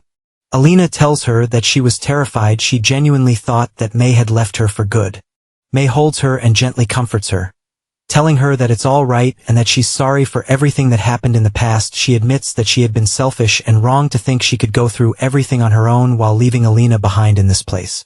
May then glances at Lavilia and begins to think about the young master. She wants to thank him properly. Lavilia tells them that her master should be wrapping up the situation right now and is probably having a conversation. Alina tilts her head and wonders aloud what she means by conversation. Lavilia responds that she thinks he's taking a moment to have a heart-to-heart talk with his brother. However, she also knows this might not be his true intention. Grain sits in his office, waiting for Vermin. He glances at the clock and wonders how much longer he's going to keep him waiting. He's visibly irritated and hopes that nothing bad has happened suddenly. Nox walks in and asks if he is available for a moment. He says he needs to talk and emphasizes that it's important. Grain asks him why he would want to talk to him specifically. Nox repeats that the matter is important at that moment. Grain notices blood on Nox's shirt after a brief pause. Grain finally tells him to take a seat. A few days later, Rodwell reads out a letter to Teo. He informs him that they've received a message stating that young Master Nox has purged the corruption within the chatters. The letter also says that Nox has administered appropriate punishment to those involved. Rodwell then tells Teo that Nox has submitted a request for a separate reward for completing that task. However, he apologizes and admits that he is unable to figure out what the request truly means. Teo takes the letter from him and thinks about the situation. He reflects on how the corruption in that region had worsened day by day, but no one had ever bothered to intervene. The reason, he concludes, is simple: because there was no profit to be made. However, he also knows it's not that simple. That region has always been a major headache for the imperial family. The eastern part of Chatters, he thinks, is the final line of defense. If that region were to fall, the monsters would start marching toward the central territories. He knows that the central government has already allocated a large amount of funds, troops, and even hired mercenary corps to protect the surrounding regions. Chatters may be a useless wasteland in terms of value, but it cannot be completely abandoned. That, he believes, is what kind of place Chatters really is: a territory with no inherent value, but one they cannot afford to lose. Teo then tells Rodwell that all the bandit groups in the area, including Vermin and Taigen, are extremely dangerous. Even someone like Grain would have trouble dealing with them. Rodwell nods in agreement with his master. He then asks what would happen if Vermin's bandits launched an attack. In that case, the situation would likely spiral out of control. He adds that if they can't overcome a situation of that level, then they don't deserve to be called part of the Rainhafer family in the first place. He reminds Teo that he had already stationed the Black Sword Knights with them, not only to prevent their deaths, but also to ensure they had proper protection. Then Rodwell circles the conversation back to Nox. Teo says what he finds hard to understand is why Nox would purge that corruption without any personal gain. He doesn't believe Nox has a generous heart. He's not the type to do something so extreme without a motive. The same applies to his request concerning Chatters. Nox is seeking authority over that wasteland, and Teo knows it. Teo then wonders aloud what Nox could possibly hope to gain from a place like that. He points to the letter again, highlighting the line where Nox writes that if he cannot deliver results, then he will willingly give up his rights as the youngest son of the Rainhafer family. Rodwell asks if Teo intends to reject the proposal. Teo replies that he will accept it. He explains that if Nox is truly able to defeat all of those enemies, then he deserves to be granted jurisdiction over the territory. He believes that this might actually be a good opportunity to see how capable Nox is when it comes to managing a region. Rodwell listens and nods in understanding. He tells his master that he will send a letter to the Empire and begin the negotiations to acquire control over the chatters. Teo instructs him to proceed. Then, Teo looks down at the letter again, deep in thought, and wonders just how far ahead Nox is planning at the chatters estate. Grain asks Nox if what he's saying is true, that Ron and Taigen intended to kill him, and that Nox was once their underling. The young master replies that, unfortunately, it's the truth. Grain grows upset, troubled by the thought that their family had already verified their identities. What infuriates him even more is the realization that they tried to leech off him by deceiving the Rienheifer family. Nox notices the way Grain is looking at him and questions him about it, wondering if he's scared of him. Grain finds it almost amusing that Nox genuinely wants to provoke him, but he chooses to restrain himself, for now he knows that if he fails this test, he cannot become a knight. In the end, he has no choice but to accept his proposal. He reins in his anger and asks what it is that Nox wants. Nox, unsurprised, comments that Grain is quick to weigh the pros and cons. He then informs his brother that he doesn't want much. The first thing he wants is command over all the soldiers under Grain's authority. Grain agrees, knowing that even if he refuses, his life is already in Nox's hands. Though he doesn't want to admit it, he still doesn't know exactly how strong Nox really is. Grain makes a condition. In return, Nox must guarantee his life and yield the outcome of this conflict to him. Nox immediately points out that guaranteeing his life and yielding the outcome are two entirely separate demands. After hearing that, Grain changes the offer. He will hand over the mineral rights and artifacts from his large mine instead, and advises Nox to make sure everything is handled properly. Nox tells him it's a small price to pay in comparison to his life, and warns him not to think of it as too much of a waste. Grain wonders silently if, while Nox stays in chatters, he'll be under his care. He hopes his brother won't do anything reckless. Meanwhile, in Alina's laboratory, Alona and May are reading some papers. Alina tells them that she has never made a metallization potion or a corroding potion before, but she believes it's possible. Nox is satisfied with her answer. Lavilia, however, expresses her concern, questioning whether everything will truly be alright since his plan is incredibly dangerous. She admits that, as an ordinary maid, it might not be her place to ask, but wonders aloud if there's a real reason why he needs to kill the griffin. May agrees with her, adding that they cannot afford to lose their hero in vain. Nox tells them not to be afraid. If it were impossible, he would never have brought it up in the first place. Deep down, he understands their fear, but since he cannot reveal that there's something vital he needs to acquire after slaying the griffin, he has no choice but to lie. He simply tells them that he's thought everything through, and asks them not to question it any further. Lavilia assures him that she'll do her best to prepare everything he needs. He reflects that killing the griffin in chatters at the beginning of the game is practically impossible, and no one has succeeded in doing so. At least, that's true when they exclude him. With that in mind, he begins to explain the plan to the girls. He makes it clear that he won't repeat himself, so they must listen carefully. He reveals to them the hidden route and explains that defeating the griffin through normal play isn't possible. The path is concealed, only revealed to so-called stagnant water gamers, and he is one of them. A veteran who has cleared Inner Lunatic 26 times after outlining the entire strategy. He asks if they all understand. All three respond affirmatively. He concludes the briefing and tells them they'll move forward with the plan tomorrow. The next day, while feeding his horse, Nox reflects that unless he's willing to stake his life, he won't survive. Because Inner Lunatic, the world he's transmigrated into, is just that kind of place.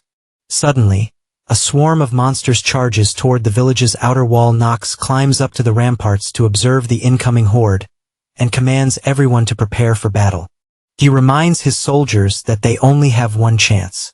Grain, watching the scene unfold, finds the moment strangely refreshing. Nox, meanwhile, acknowledges that he has become not just Nox, but the sole strategist his mate. Asks if hell truly be alright. Nox tells her to trust her master, he's not going to die. With that, he draws his sword and leaps from the wall like a superhuman, hurling a potion at a large monster. The system announces that he has slain the iron golem, and his proficiency in the chatter sword technique has increased. He reminds himself that without that promise anchoring him, he might actually die. That's why he's determined to turn these monsters into stepping stones. With that thought, he charges at the horde, and his soldiers rally behind him. Suddenly, he spots the griffin among the monsters. A thrill runs through him. He thinks to himself, "Shall we get started?" Griffin locks his eye on the young master and heads straight toward him. The swordsman wonders if he is dreaming. Alina tells the others that she has never seen any knight capable of fighting like that, and she questions whether such feats are even humanly possible. May responds that although she didn't expect him to be good, to think he's so fast that their eyes can barely keep up with his movements is shocking. She also wonders aloud what kind of place the Rienhiefer family truly is. Lavilia explains that it's a family famous for its swordsmanship, and also known as a place where internal battles are held to determine who is worthy of inheriting the black sword. That, she emphasizes, is the nature of the Rienhiefer family. They all stand on the top floor of the castle, watching the battle unfold below. Lavilia adds that one could also say her master, Nox, is the most talented among all the candidates. All this talk gives Master Grain a headache as he stands alongside them at the top floor of the fortress. She reflects that she still doesn't understand why young Master Nox refuses to address the negative rumors surrounding him. Yet, she feels certain he must have his reasons. May speculates that not all the rumors are true, and observes that it seems like he has his own reasons. Reasons that require him to act like a good for nothing. She admits she has no idea what those reasons might be. Lavilia agrees with her and asks her to please play along, because she's confident there's a good reason behind his behavior. After all, she says, he is a wise person. Alina then asks if she's expected to hide who he really is. Both May and Alina assure Lavilia that they will keep their lips sealed. Grain and the rest of the soldiers grow tense as they see the young master standing face-to-face with the griffin even from the safe height of the castle wall. The sight is frightening. Grain wonders whether Nox truly intends to fight that monster and concludes that his brother must be out of his mind. On the ground, Nox and the griffin begin their clash. Grain watches with anger as his younger brother bravely engages the creature. Regardless of how he feels, he knows he must follow through with the plan. He orders all his troops to wait until the griffin comes within close range of the fortress walls. Once it does, they are to fire the ballistas upon his command. The soldiers follow his orders. When the griffin flies close to the fortress, Grain gives the order, and the ballistas are launched. They manage to hit it in the wing, causing the beast to crash to the ground. Nox understands that in order to defeat the griffin, they must neutralize its absurd flight ability. He quickly consumes the metallization potion, and the system confirms that his stamina has temporarily increased by 1. He feels relieved, knowing he had already made the necessary preparations in advance. He remembers when he first instructed his brother to build the ballistas, Grain had shouted at him for asking him to do something so lowly, arguing they could assign that task to someone else. Nox responded that, if that was the case, then Grain himself would have to fight the griffin on the battlefield. Upon hearing that, Grain suddenly changed his mind and asked how many ballistas Nox needed. Now, as Nox approaches the fallen griffin, he thinks to himself that he knew Grain had good instincts. He believes his brother will be useful. The only things left now are the effects of Alina's potion, and the chance to prove himself. Suddenly, the griffin tries to take flight but quickly crashes back to the ground due to its injured wing. The young master mocks it, asking whether it feels frustrated now that things aren't going its way. He understands why. It's because normally such an injury would mean nothing to a creature like the griffin, and since it is the griffin, a high-level monster, it should have shrugged it off. But the ballista that pierced its wing had been coated with massive amounts of the poison that the creature despises most. Nox tells the griffin to look forward to what's coming next. He warns it that the real pain will begin in about 5 minutes, and 5 minutes is all he needs. As the griffin attempts to grab him with its claw, Nox thinks to himself that this is definitely different from the game. However, he also knows one thing: he won't be the one who dies here. At least not today. He launches an attack with his sword. He signals to his brother. Grain stares in disbelief, wondering whether this is truly the same Nox he once knew. After receiving the signal, he turns and orders the soldiers to fire more ballistas at the monster.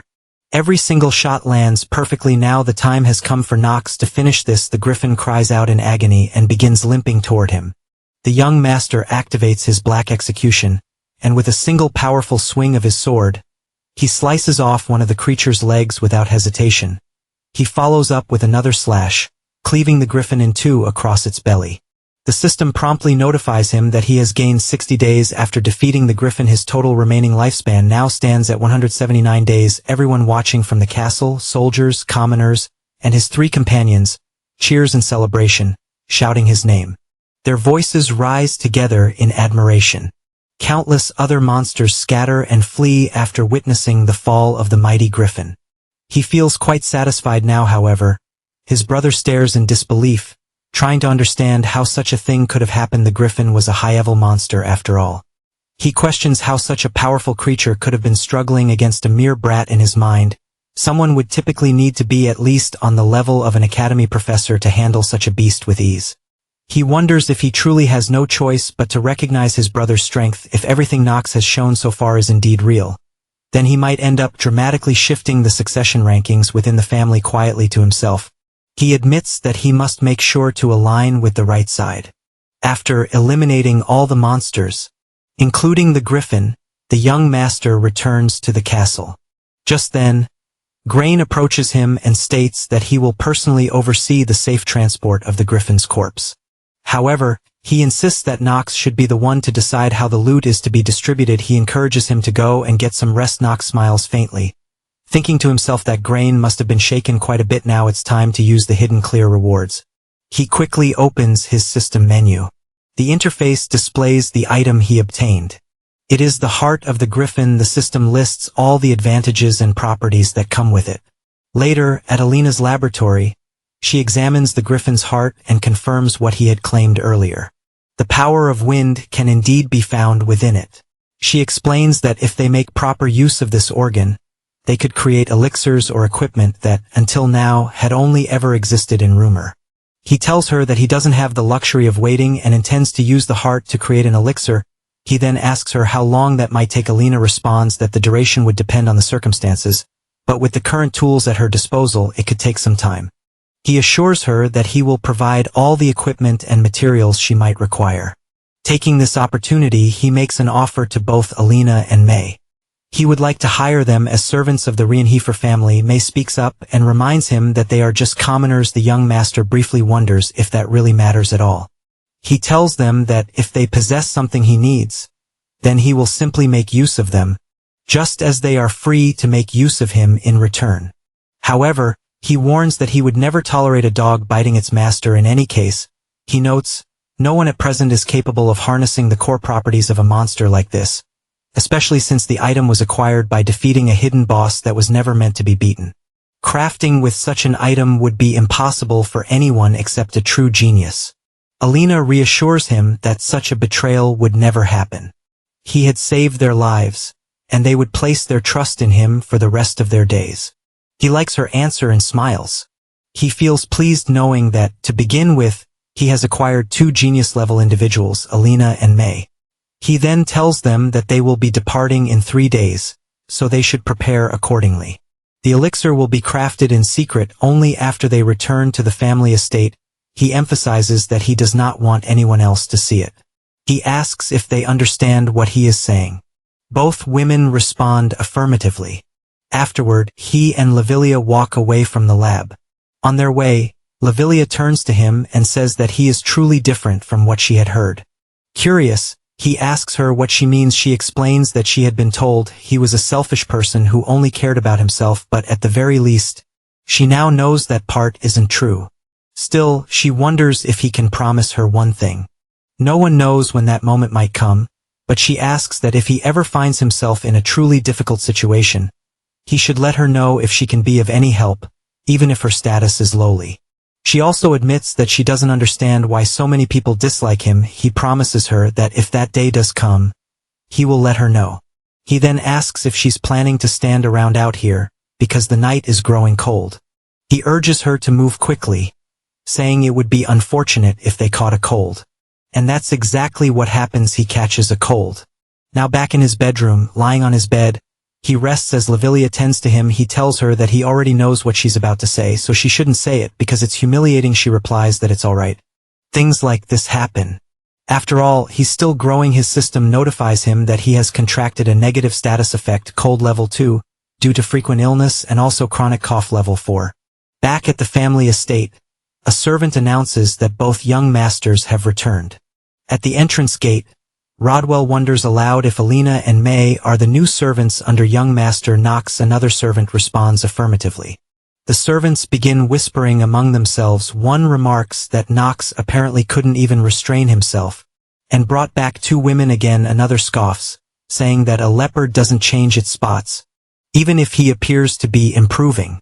The first servant warns her to be quiet unless she wants to get in trouble. Young Master Knox had a reputation for being reckless with women in the. Some even believe that his feat of clearing the missing child's forest is a lie. As Knox walks closer to Rodwell, he thinks to himself that no matter what he does, he just can't shake off that good-for-nothing image. Rodwell steps forward and informs the young master that the patriarch has requested a private meeting with him. The young master heads straight to his father's office. His father welcomes him, and Knox asks if it's true that he was called for. Teo confirms that he was and mentions that he has something to discuss with him. He also suspects that Knox has something he wishes to talk about as well. Teo goes on to say that he heard Knox contributed significantly to the safe return of everyone from the Chatters region, as well as to the eradication of the malignant existences over there. He adds that even Grain acknowledged his capabilities. Knox asks his father whether his brother really said that. Teo replies with a nod and places his hand on a stack of letters from Grain. He tells him that Grain wrote, if it hadn't been for Knox, he wouldn't have been able to complete his night training. Intrigued, Knox wonders aloud what Grain is currently up to. Teo, however, brushes the question aside and says that he didn't summon him here to discuss such insignificant topics. Teo reminds his son that he once proposed a task that seemed nearly impossible. Knox accomplished it and brought honor to the Rainhafer name. Therefore, as promised, he will uphold his word. He hands him a royal letter, an official document that declares the Chatters region now belongs to Knox. Knox thanks his father sincerely for his immense generosity, but Teo senses that something else is on his mind. Curious, he directly asks what it is. Without delay, he asks Knox if he's interested in taking his seat. Startled, Knox is taken aback by the question and begins to wonder why Teo is suddenly speaking like this. Far away, in another place, someone gazes into a pendant. Through it, he observes all that Knox has done over the past few days. He announces to those nearby that the griffin is dead and that the Rainhafer bastards have finally begun to act. He goes on to say that, according to what he's heard, the Chatters region has been secured and it was handed over to the youngest member of their family. He then instructs Kremser to prepare for war. His servants look at each other with concern and question whether they will be all right, but he declares that the Rainhafer family stole something deeply precious from him, and that now he has nothing left to lose. The servant bows and immediately follows his command. That same servant later approaches a young girl and tells her that the time is drawing near, the day he takes control of the kingdom and the day she awakens. Back in Teo's office, the Rainhafer patriarch turns to Rodwell. Rodwell cautiously suggests that his master's question might be a bit premature for young Master Knox. He believes Knox understands the value and burden of becoming the patriarch of the Rainhafer family, but insists the timing might not be right. Teo, however, is resolute. He insists that this is the right moment. It must be now. Rodwell, maintaining respect, apologizes but says that he disagrees. More precisely, he doesn't believe that young Master Knox is ready for such a responsibility just yet. He also brings up the existence of the first young master, Garen. Teo responds calmly but firmly, saying Rodwell is not the one who gets to make that decision. Knox then speaks up, telling his father that he has no desire to take on the role of patriarch. He also voices his concern about the many responsibilities that would fall on his shoulders. Teo questions him, asking whether his own son truly fears the position. The young swordsman replies bluntly, saying he doesn't see why he shouldn't. Teo sighs and says that it's fine. He will respect his son's stance for now. But he adds that exceptional talent cannot be hidden, and human beings are weak creatures who will never stop testing him. Knox agrees with his father's words. Teo tells him he may leave now, as he must be tired from the journey. Knox thanks him for his concern and departs. He returns to his bedroom, where Lavilia greets him and asks whether his father scolded him. He tells her not to worry, it was nothing serious. It wasn't anything he couldn't refuse. She informs him that the accommodations for Alina and May have been arranged. He appreciates her effort. She responds that it was nothing, she was simply fulfilling her duty as his maid. He then reflects, explaining that if everything in the world had a fixed set of rules about what to do and what not to do, Then no one would hate each other, steal from one another, or be driven to conflict. Once again, he thanks Lavilia for her work. He starts to wonder if the time has come for things to get serious. His thoughts shift toward Eldine Academy, the most prestigious night mage training institution. He is resolute he must become the best in that place. Meanwhile, Teo speaks to Rodwell, acknowledging that, as expected, it was a difficult conversation with his son. Rodwell tells him that it might indeed have been too soon. He believes that, had Knox truly grasped the meaning and weight of his position, his response might have been different. Teo doesn't share Rodwell's view. He insists that the look in Knox's eyes belongs to someone who has already chosen their path. While Knox appears to be afraid of something, Teo is certain it isn't the position itself. Nor is it Teo, it's something far more fundamental. It is the kind of fear one feels when staring into an abyss. Death, Teo declares. Right now, Knox is afraid of death. Rodwell hesitates but requests permission to speak freely. He admits he may be out of line, but believes what happened to Madame may have dealt a heavy blow to young Master Knox. Teo agrees it's likely Knox blames him for it. To Knox, Teo is just a pathetic man who failed to protect his own wife.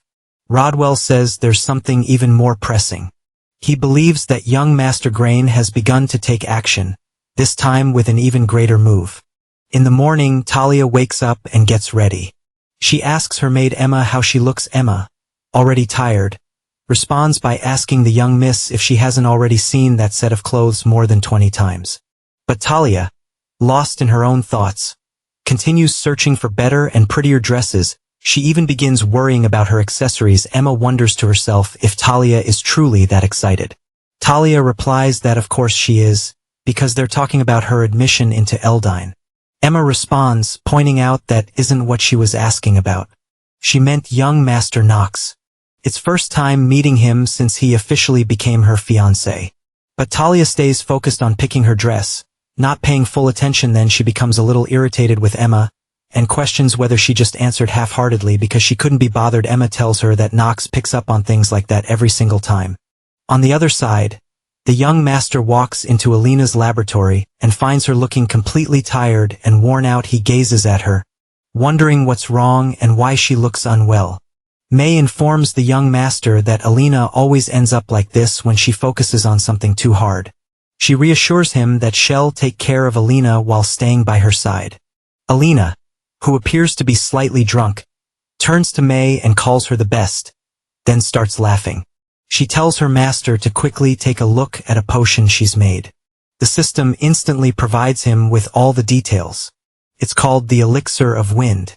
The system also informs him that its effects have been increased by 200 since it was made by the alchemy genius, Alina. Knox feels pleased that he finally obtained it. Not only does it permanently increase stamina by 1, but it also boosts dexterity, a hidden stat. He knows that dexterity, when combined with Hour of the Genius, creates the perfect combo. He believes it's definitely a wise choice to get this item here, and now, as expected of the genius potion maker, Alina, things would have gotten tough if he hadn't brought her back to the team. The young master expresses his appreciation for Alina's work, which makes her extremely happy. Without wasting any more time, he drinks the potion. Then he informs them that now all preparations are complete and that they'll be heading to Eldine. Knox and Lavilia arrive at the academy. There, he immediately becomes the talk of the town. Students stare at him and murmur about his white hair and lavender eyes, wondering if he's the youngest son of the Rainhafer family. Word had already spread that he would be joining the academy in this batch. Some students even refer to him as a troublemaker. One of them whispers to another to watch his words, warning that he'll die if someone hears him. Knox glances around at the students and casually asks why it's so noisy and whether there's a dog barking somewhere. Instantly, the students fall silent and some of them run away from the area. Lavilia notices another chariot arriving and Emma steps out of it. She quickly greets the young master. He remarks that it seems they've arrived early too. The system alerts him that the acting genius is temporarily shaken. Emma confirms it, saying that after all, this is about the admission ceremony of Eldine Academy. Emma quickly looks toward the chariot where Talia is still sitting and tells her to step down and offer her greetings to young Master Knox. Talia appears slightly confused, but she's clearly excited as well. Finally, she gets down from her chariot. The young lord gazes at her, thinking that she was originally the ambassador. He never expected something like this to happen without his knowledge. He recalls the time his maid told him about rumors of his engagement with Talia, something that everyone seemed to already know. He had shouted that this was exactly the problem. He didn't know anything about it. So after checking things out, it turned out their families had really agreed on the engagement behind their backs without their knowledge. Talia walks straight up to him and greets him. Lavilia then asks if this is Lady Talia, the fiancée he mentioned before. The young master quickly reminds her that he had already told her not to talk about it. Talia asks him if he's doing well. He replies that he's been all right, and in return, asks how she has been feeling. Suddenly, another noble arrives at the scene. The swordsman knows instantly that it must be her, one of the genius figures of Eldine Academy, known as the Merchant Star and the head of the Rivellin family, which dominates the entire continent. Her name is Eleanor de Rivellin. She looks at him and says, "Look who it is. Isn't this young Master Knox of the Rienheifer family?" She admits that she had no idea he would be getting admitted into Eldine, and tells him it's nice to meet him. He recognizes her at once. She's the woman who held great hostility toward the old Knox. He calls out her name, Eleanor. She confirms that it's her, the noble from the merchant family he had once looked down upon. She introduces herself again as Eleanor de Rivellin, and says she never imagined they would meet like this again. He knows that Eleanor is the only child of the wealthy Rivellin family, whose immense fortune could influence the entire continent. She is also destined to become one of the continent's most prominent stars, a figure who will later dominate the financial world. He's aware that her infamous nickname is the Fox of Wealth. His system notifies him that his acting genius is temporarily shaken in reality. She met Knox when she was younger. At that time, he taunted her, saying that someone as lowly as her calling herself noble was pathetic. He mocked her for thinking she could buy status with money, and sneered at the idea that doing so would erase her family's past at a party. He went as far as calling her an idiotic bitch and demanded she get out of his sight. Their strained relationship is part of the karma accumulated by the previous Knox, and he now recognizes that it has become his burden. He can't believe that there are already two people present who seem capable of driving a sword straight through his heart. Eleanor steps forward and asks what is going on, pointing out that he's acting unlike his usual self. He throws the question back at her, asking what she thinks his usual self is like. She replies that she's sure he already has a sense of that, then asks if he's the type who enjoys hearing the truth from others. He sharply retorts that if she's trying to start a fight, she can get lost. She simply smiles and remarks that, just as she expected, not a single thing about him has changed. He demands to know what she wants, and wonders internally if she's after his recognition or something else. She laughs coldly and says there's nothing she would ever want from a good-for-nothing member of the Rienheifer family. He realizes now that she harbors zero positive feelings toward him.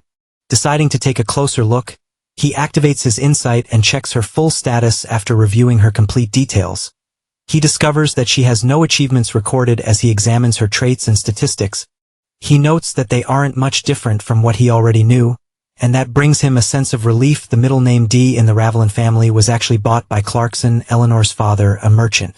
Although she despises her social standing, she has no choice but to make use of it. In simple terms, she is wrath incarnate. The former Knox had essentially poked a hornet's nest, and from her perspective he was undoubtedly the worst person alive. She tells him she'll leave as he wishes, but before turning away, she adds that, unfortunately, she doesn't believe they are close enough to wish each other good luck. Unexpectedly, he replies that there's no reason for him to do such a thing for someone as lowly as her. She gives him one last smile and says her goodbye. Turning away, he tells Talia that it's time to get going, since the admission ceremony at Eldine Academy is about to begin. She agrees without hesitation. He reflects on the situation, acknowledging that he can't exactly shake off Talia, who is clinging to him under the pretense of being his fiancée. He decides that he'll just have to make the best of this arrangement and utilize her where possible. Determined to stay alert, they enter the academy hall. As expected, he observes that children from many prestigious families are gathered here. He recognizes that some of them will prove useful, and notes that he must recruit them in a way that doesn't interfere with the original story. He identifies a few of the most powerful individuals present, and considers the possibility of bringing them to his side, but he also worries that doing so might distort the story's original flow, so he reminds himself to approach the situation with caution. Still, it feels like a lot of people are watching him. He starts to wonder if he's just overthinking things. Just then, Lavilia informs him that quite a few nobles are glancing his way, and it seems he's become fairly popular. He agrees with her, but Talia notes that their gazes seem to be filled with hostility. He shrugs it off, remarking that hostility still counts as popularity. Suddenly, a girl's voice rings out, shouting for everyone's attention. He immediately realizes this is where it begins. She welcomes everyone to the academy. The crowd turns to look at her, surprised that someone so young is standing on stage. Some students murmur among themselves, confused, asking where the professors are. One student wonders aloud what a mere child is doing at the sacred admission ceremony of Elden Academy. Others speculate that maybe she wandered here after following her parents and got lost. But he knows that these fools have no idea who she really is. They're judging her by appearance alone, unaware that she's a total monster, someone far beyond their comprehension. He checks her details through the system. Her name is Noah von Trinity. She is the expansion of Elden Academy and one of the 4 sages. He also examines her traits and statistics. After seeing everything, he instantly decides he must remain on her good side at all costs. He leans toward his fiancée and warns her to stay quiet if she doesn't want to die. Noah announces that it's nice to meet them all and introduces herself as Noah, the newly appointed dean of the academy. She adds that while they may not fully grasp this yet, if she hears anyone use the word small again, that person will die. Then, she declares the official start of Elden Academy's admission ceremony. One student protests, saying they never heard of such a rule. She calmly explains that it's a new rule, set by the new dean, and it's meant to filter out trash talents. Without warning, she casts a spell on the hall's floor, which begins to glow. She tells them that she hopes they all make it back alive. The swordsman knows this is where it all starts, and he must survive no matter what. In an instant, all the students vanish from the hall. All of them are transported to a forest, and a man immediately orders them to get up. He calls them a bunch of darn young brats and demands to know how they dare sleep in his forest. Declaring that they must be out of their minds, none of the students wake up, except for Nox. The men assume that one has survived, having somehow managed to endure. The young master guesses that the aftermath of the intermediate magic force teleportation can't be ignored. He walks directly toward the stranger and starts wondering it's just as shiny as it looked in the game. In fact, it's so shiny it appears to have a halo. Nox is actually thinking about the man's bald head. He remembers the storyline did mention that the guy once had a full head of hair. His name is Burnin. He's a combat instructor, and also a former student who graduated from the academy during its earlier days. In the game, users gave him the nickname Takoyaki Burnin, a fairly dishonorable moniker, all thanks to his baldness. Despite that, Burnin is quite skilled, particularly when it comes to footwork. The swordsman knows that nothing bad could come from getting close to someone like him. Burnin yells at him and asks what's up with the white hair, wondering why the boy is looking at him with pity. Nox quickly realizes he was too obvious and that he must have done it without realizing. He tells Burnin it's nothing and instantly activates his acting genius skill. Burnin then explains that hell tell him this in advance, so he better keep it in mind. Burnin has sharp instincts, and if the boy dares think any unpleasant thoughts about him, he won't let it slide. Nox politely asks him to please explain the admission test and suggests that they talk about everything else later. Burnin agrees, but before that, he wants to wake up the other sleepyheads. He advises Nox to cover his ears, unless he wants them to explode, so Nox obeys him without hesitation. Burnin then releases a burst of magical energy toward the sleeping students. The energy converts into a deafening sound, jolting everyone awake. The students sit up in shock, wondering where that loud sound came from. One student, clearly irritated, curses and asks who the hell did that. Burnin walks up to him and slaps him hard across the face. He tells him he is the one who did it and asks if the kid has a problem. Then he adds that not only did the student dare to curse at him, but he also had the nerve to frown. He asks him if he's got a death wish. The boy quickly apologizes, backing down. Burnin then orders the students who are now awake to carry those who are still unconscious to the safe zone. Once that's taken care of, Burnin announces that now that they've wrapped up that situation, he'll begin explaining the Elden Academy's admission process and give a summary of the test first. He tells them that this island is made entirely of magic and their task is to hunt monsters with everything they've got. As a reward, a colored jewel will drop from those monsters. The less mana contained within the jewel, the more valuable it is. He adds that some might wonder why that is, since having more mana should be better. But in reality, that assumption is only half correct. What they're really looking for are two key things during this admission test. The first is mana sensitivity that's already been tested and recorded by measuring how quickly each of them woke up after being hit by Noah's intermediate level magic. The second factor is their ability to detect even the faintest traces of mana. Because mages who can do that are the ones who can push themselves to their limits on the battlefield. The young master mutters to himself that they're filtering out the gems from the rocks right from the beginning, and that's exactly what's going on here. Burnin then explains that the location they're currently in is a labyrinth created by the Dean of Eldane Academy, Noah. He warns them that the place is crawling with enemies that weaklings like them can't even imagine fighting. Because of that, hell make an exception and allow them to move in teams. Suddenly, all of the students receive magical swords in their hands. Burnin announces that the maximum number of people allowed per team is 8, and they better start moving quickly. He also informs them that hell'll be waiting at the top, and with that, he leaves. Many students still have questions, but he's already gone. The same student who was slapped by Burnin earlier tells the others that the spot on his head where he got hit still hurts. The students glance at one another. Sizing each other up, one girl steps forward and asks if anyone would like to assist the princess. Another girl promises that if they work with her to clear this test, she swears upon her family name that she'll reward them. Everyone turns to look at Nox, but he silently walks away alone. He starts thinking about the inner lunatic. He knows that average results and rankings won't be enough to survive in this godforsaken game.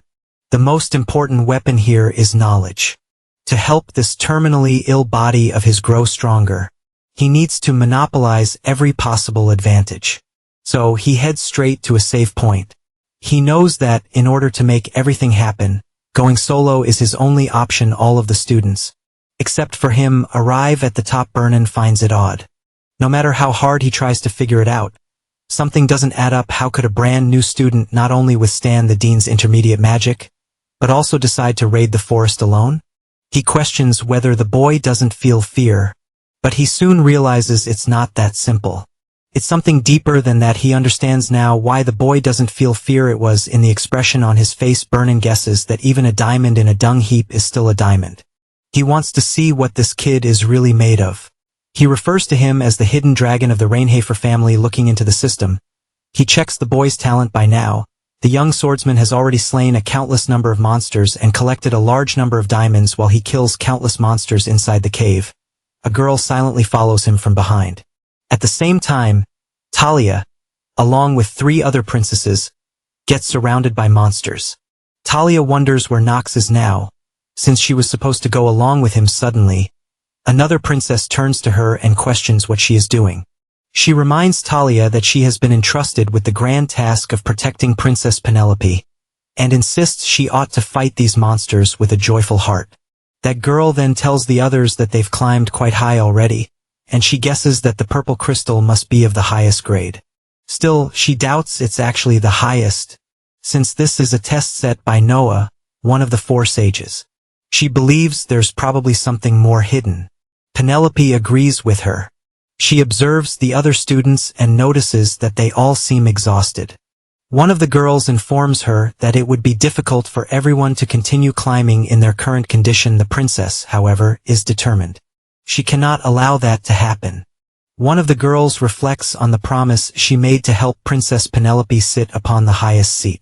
The current Archime Empire is rotten to its core, and for it to return to its former glory, Penelope must ascend the throne, and for that, she must do whatever it takes to make it happen. Talia tells the princess that she is still doing fine, then asks if she's all right, and whether they should gather those who can still press forward and continue the climb. The princess confirms that she was thinking the same thing. While holding the purple crystal, Princess Penelope thinks of her father, and urges him in her heart to move forward. They all just need to hang in there a little longer. Meanwhile, the young master is notified by the system that his negative trait, cold hands and feet level 3, is currently active. His movement speed and breathing capacity have decreased, and now he's moving much slower. He already knew this would happen. He immediately ignites his magic, and the system informs him that the penalties caused by cold hands and feet have disappeared due to the activation of basic magic ignition. He realizes that if he wants to make proper use of this troublesome body, he needs to eliminate the coldness within it first. He suspects he should be getting close. As he looks around at the frozen forest, he reflects that this is exactly the kind of thing the frozen witch Noah would do. He knows he's at the top of a mountain, but the sheer amount of ice here is far too much. He sits down and places his hand on the ground while it looks like an island on the surface. He knows that's not the case. In truth, this entire area, including the artificial labyrinth, was designed by Noah, and everything here is created through her magic.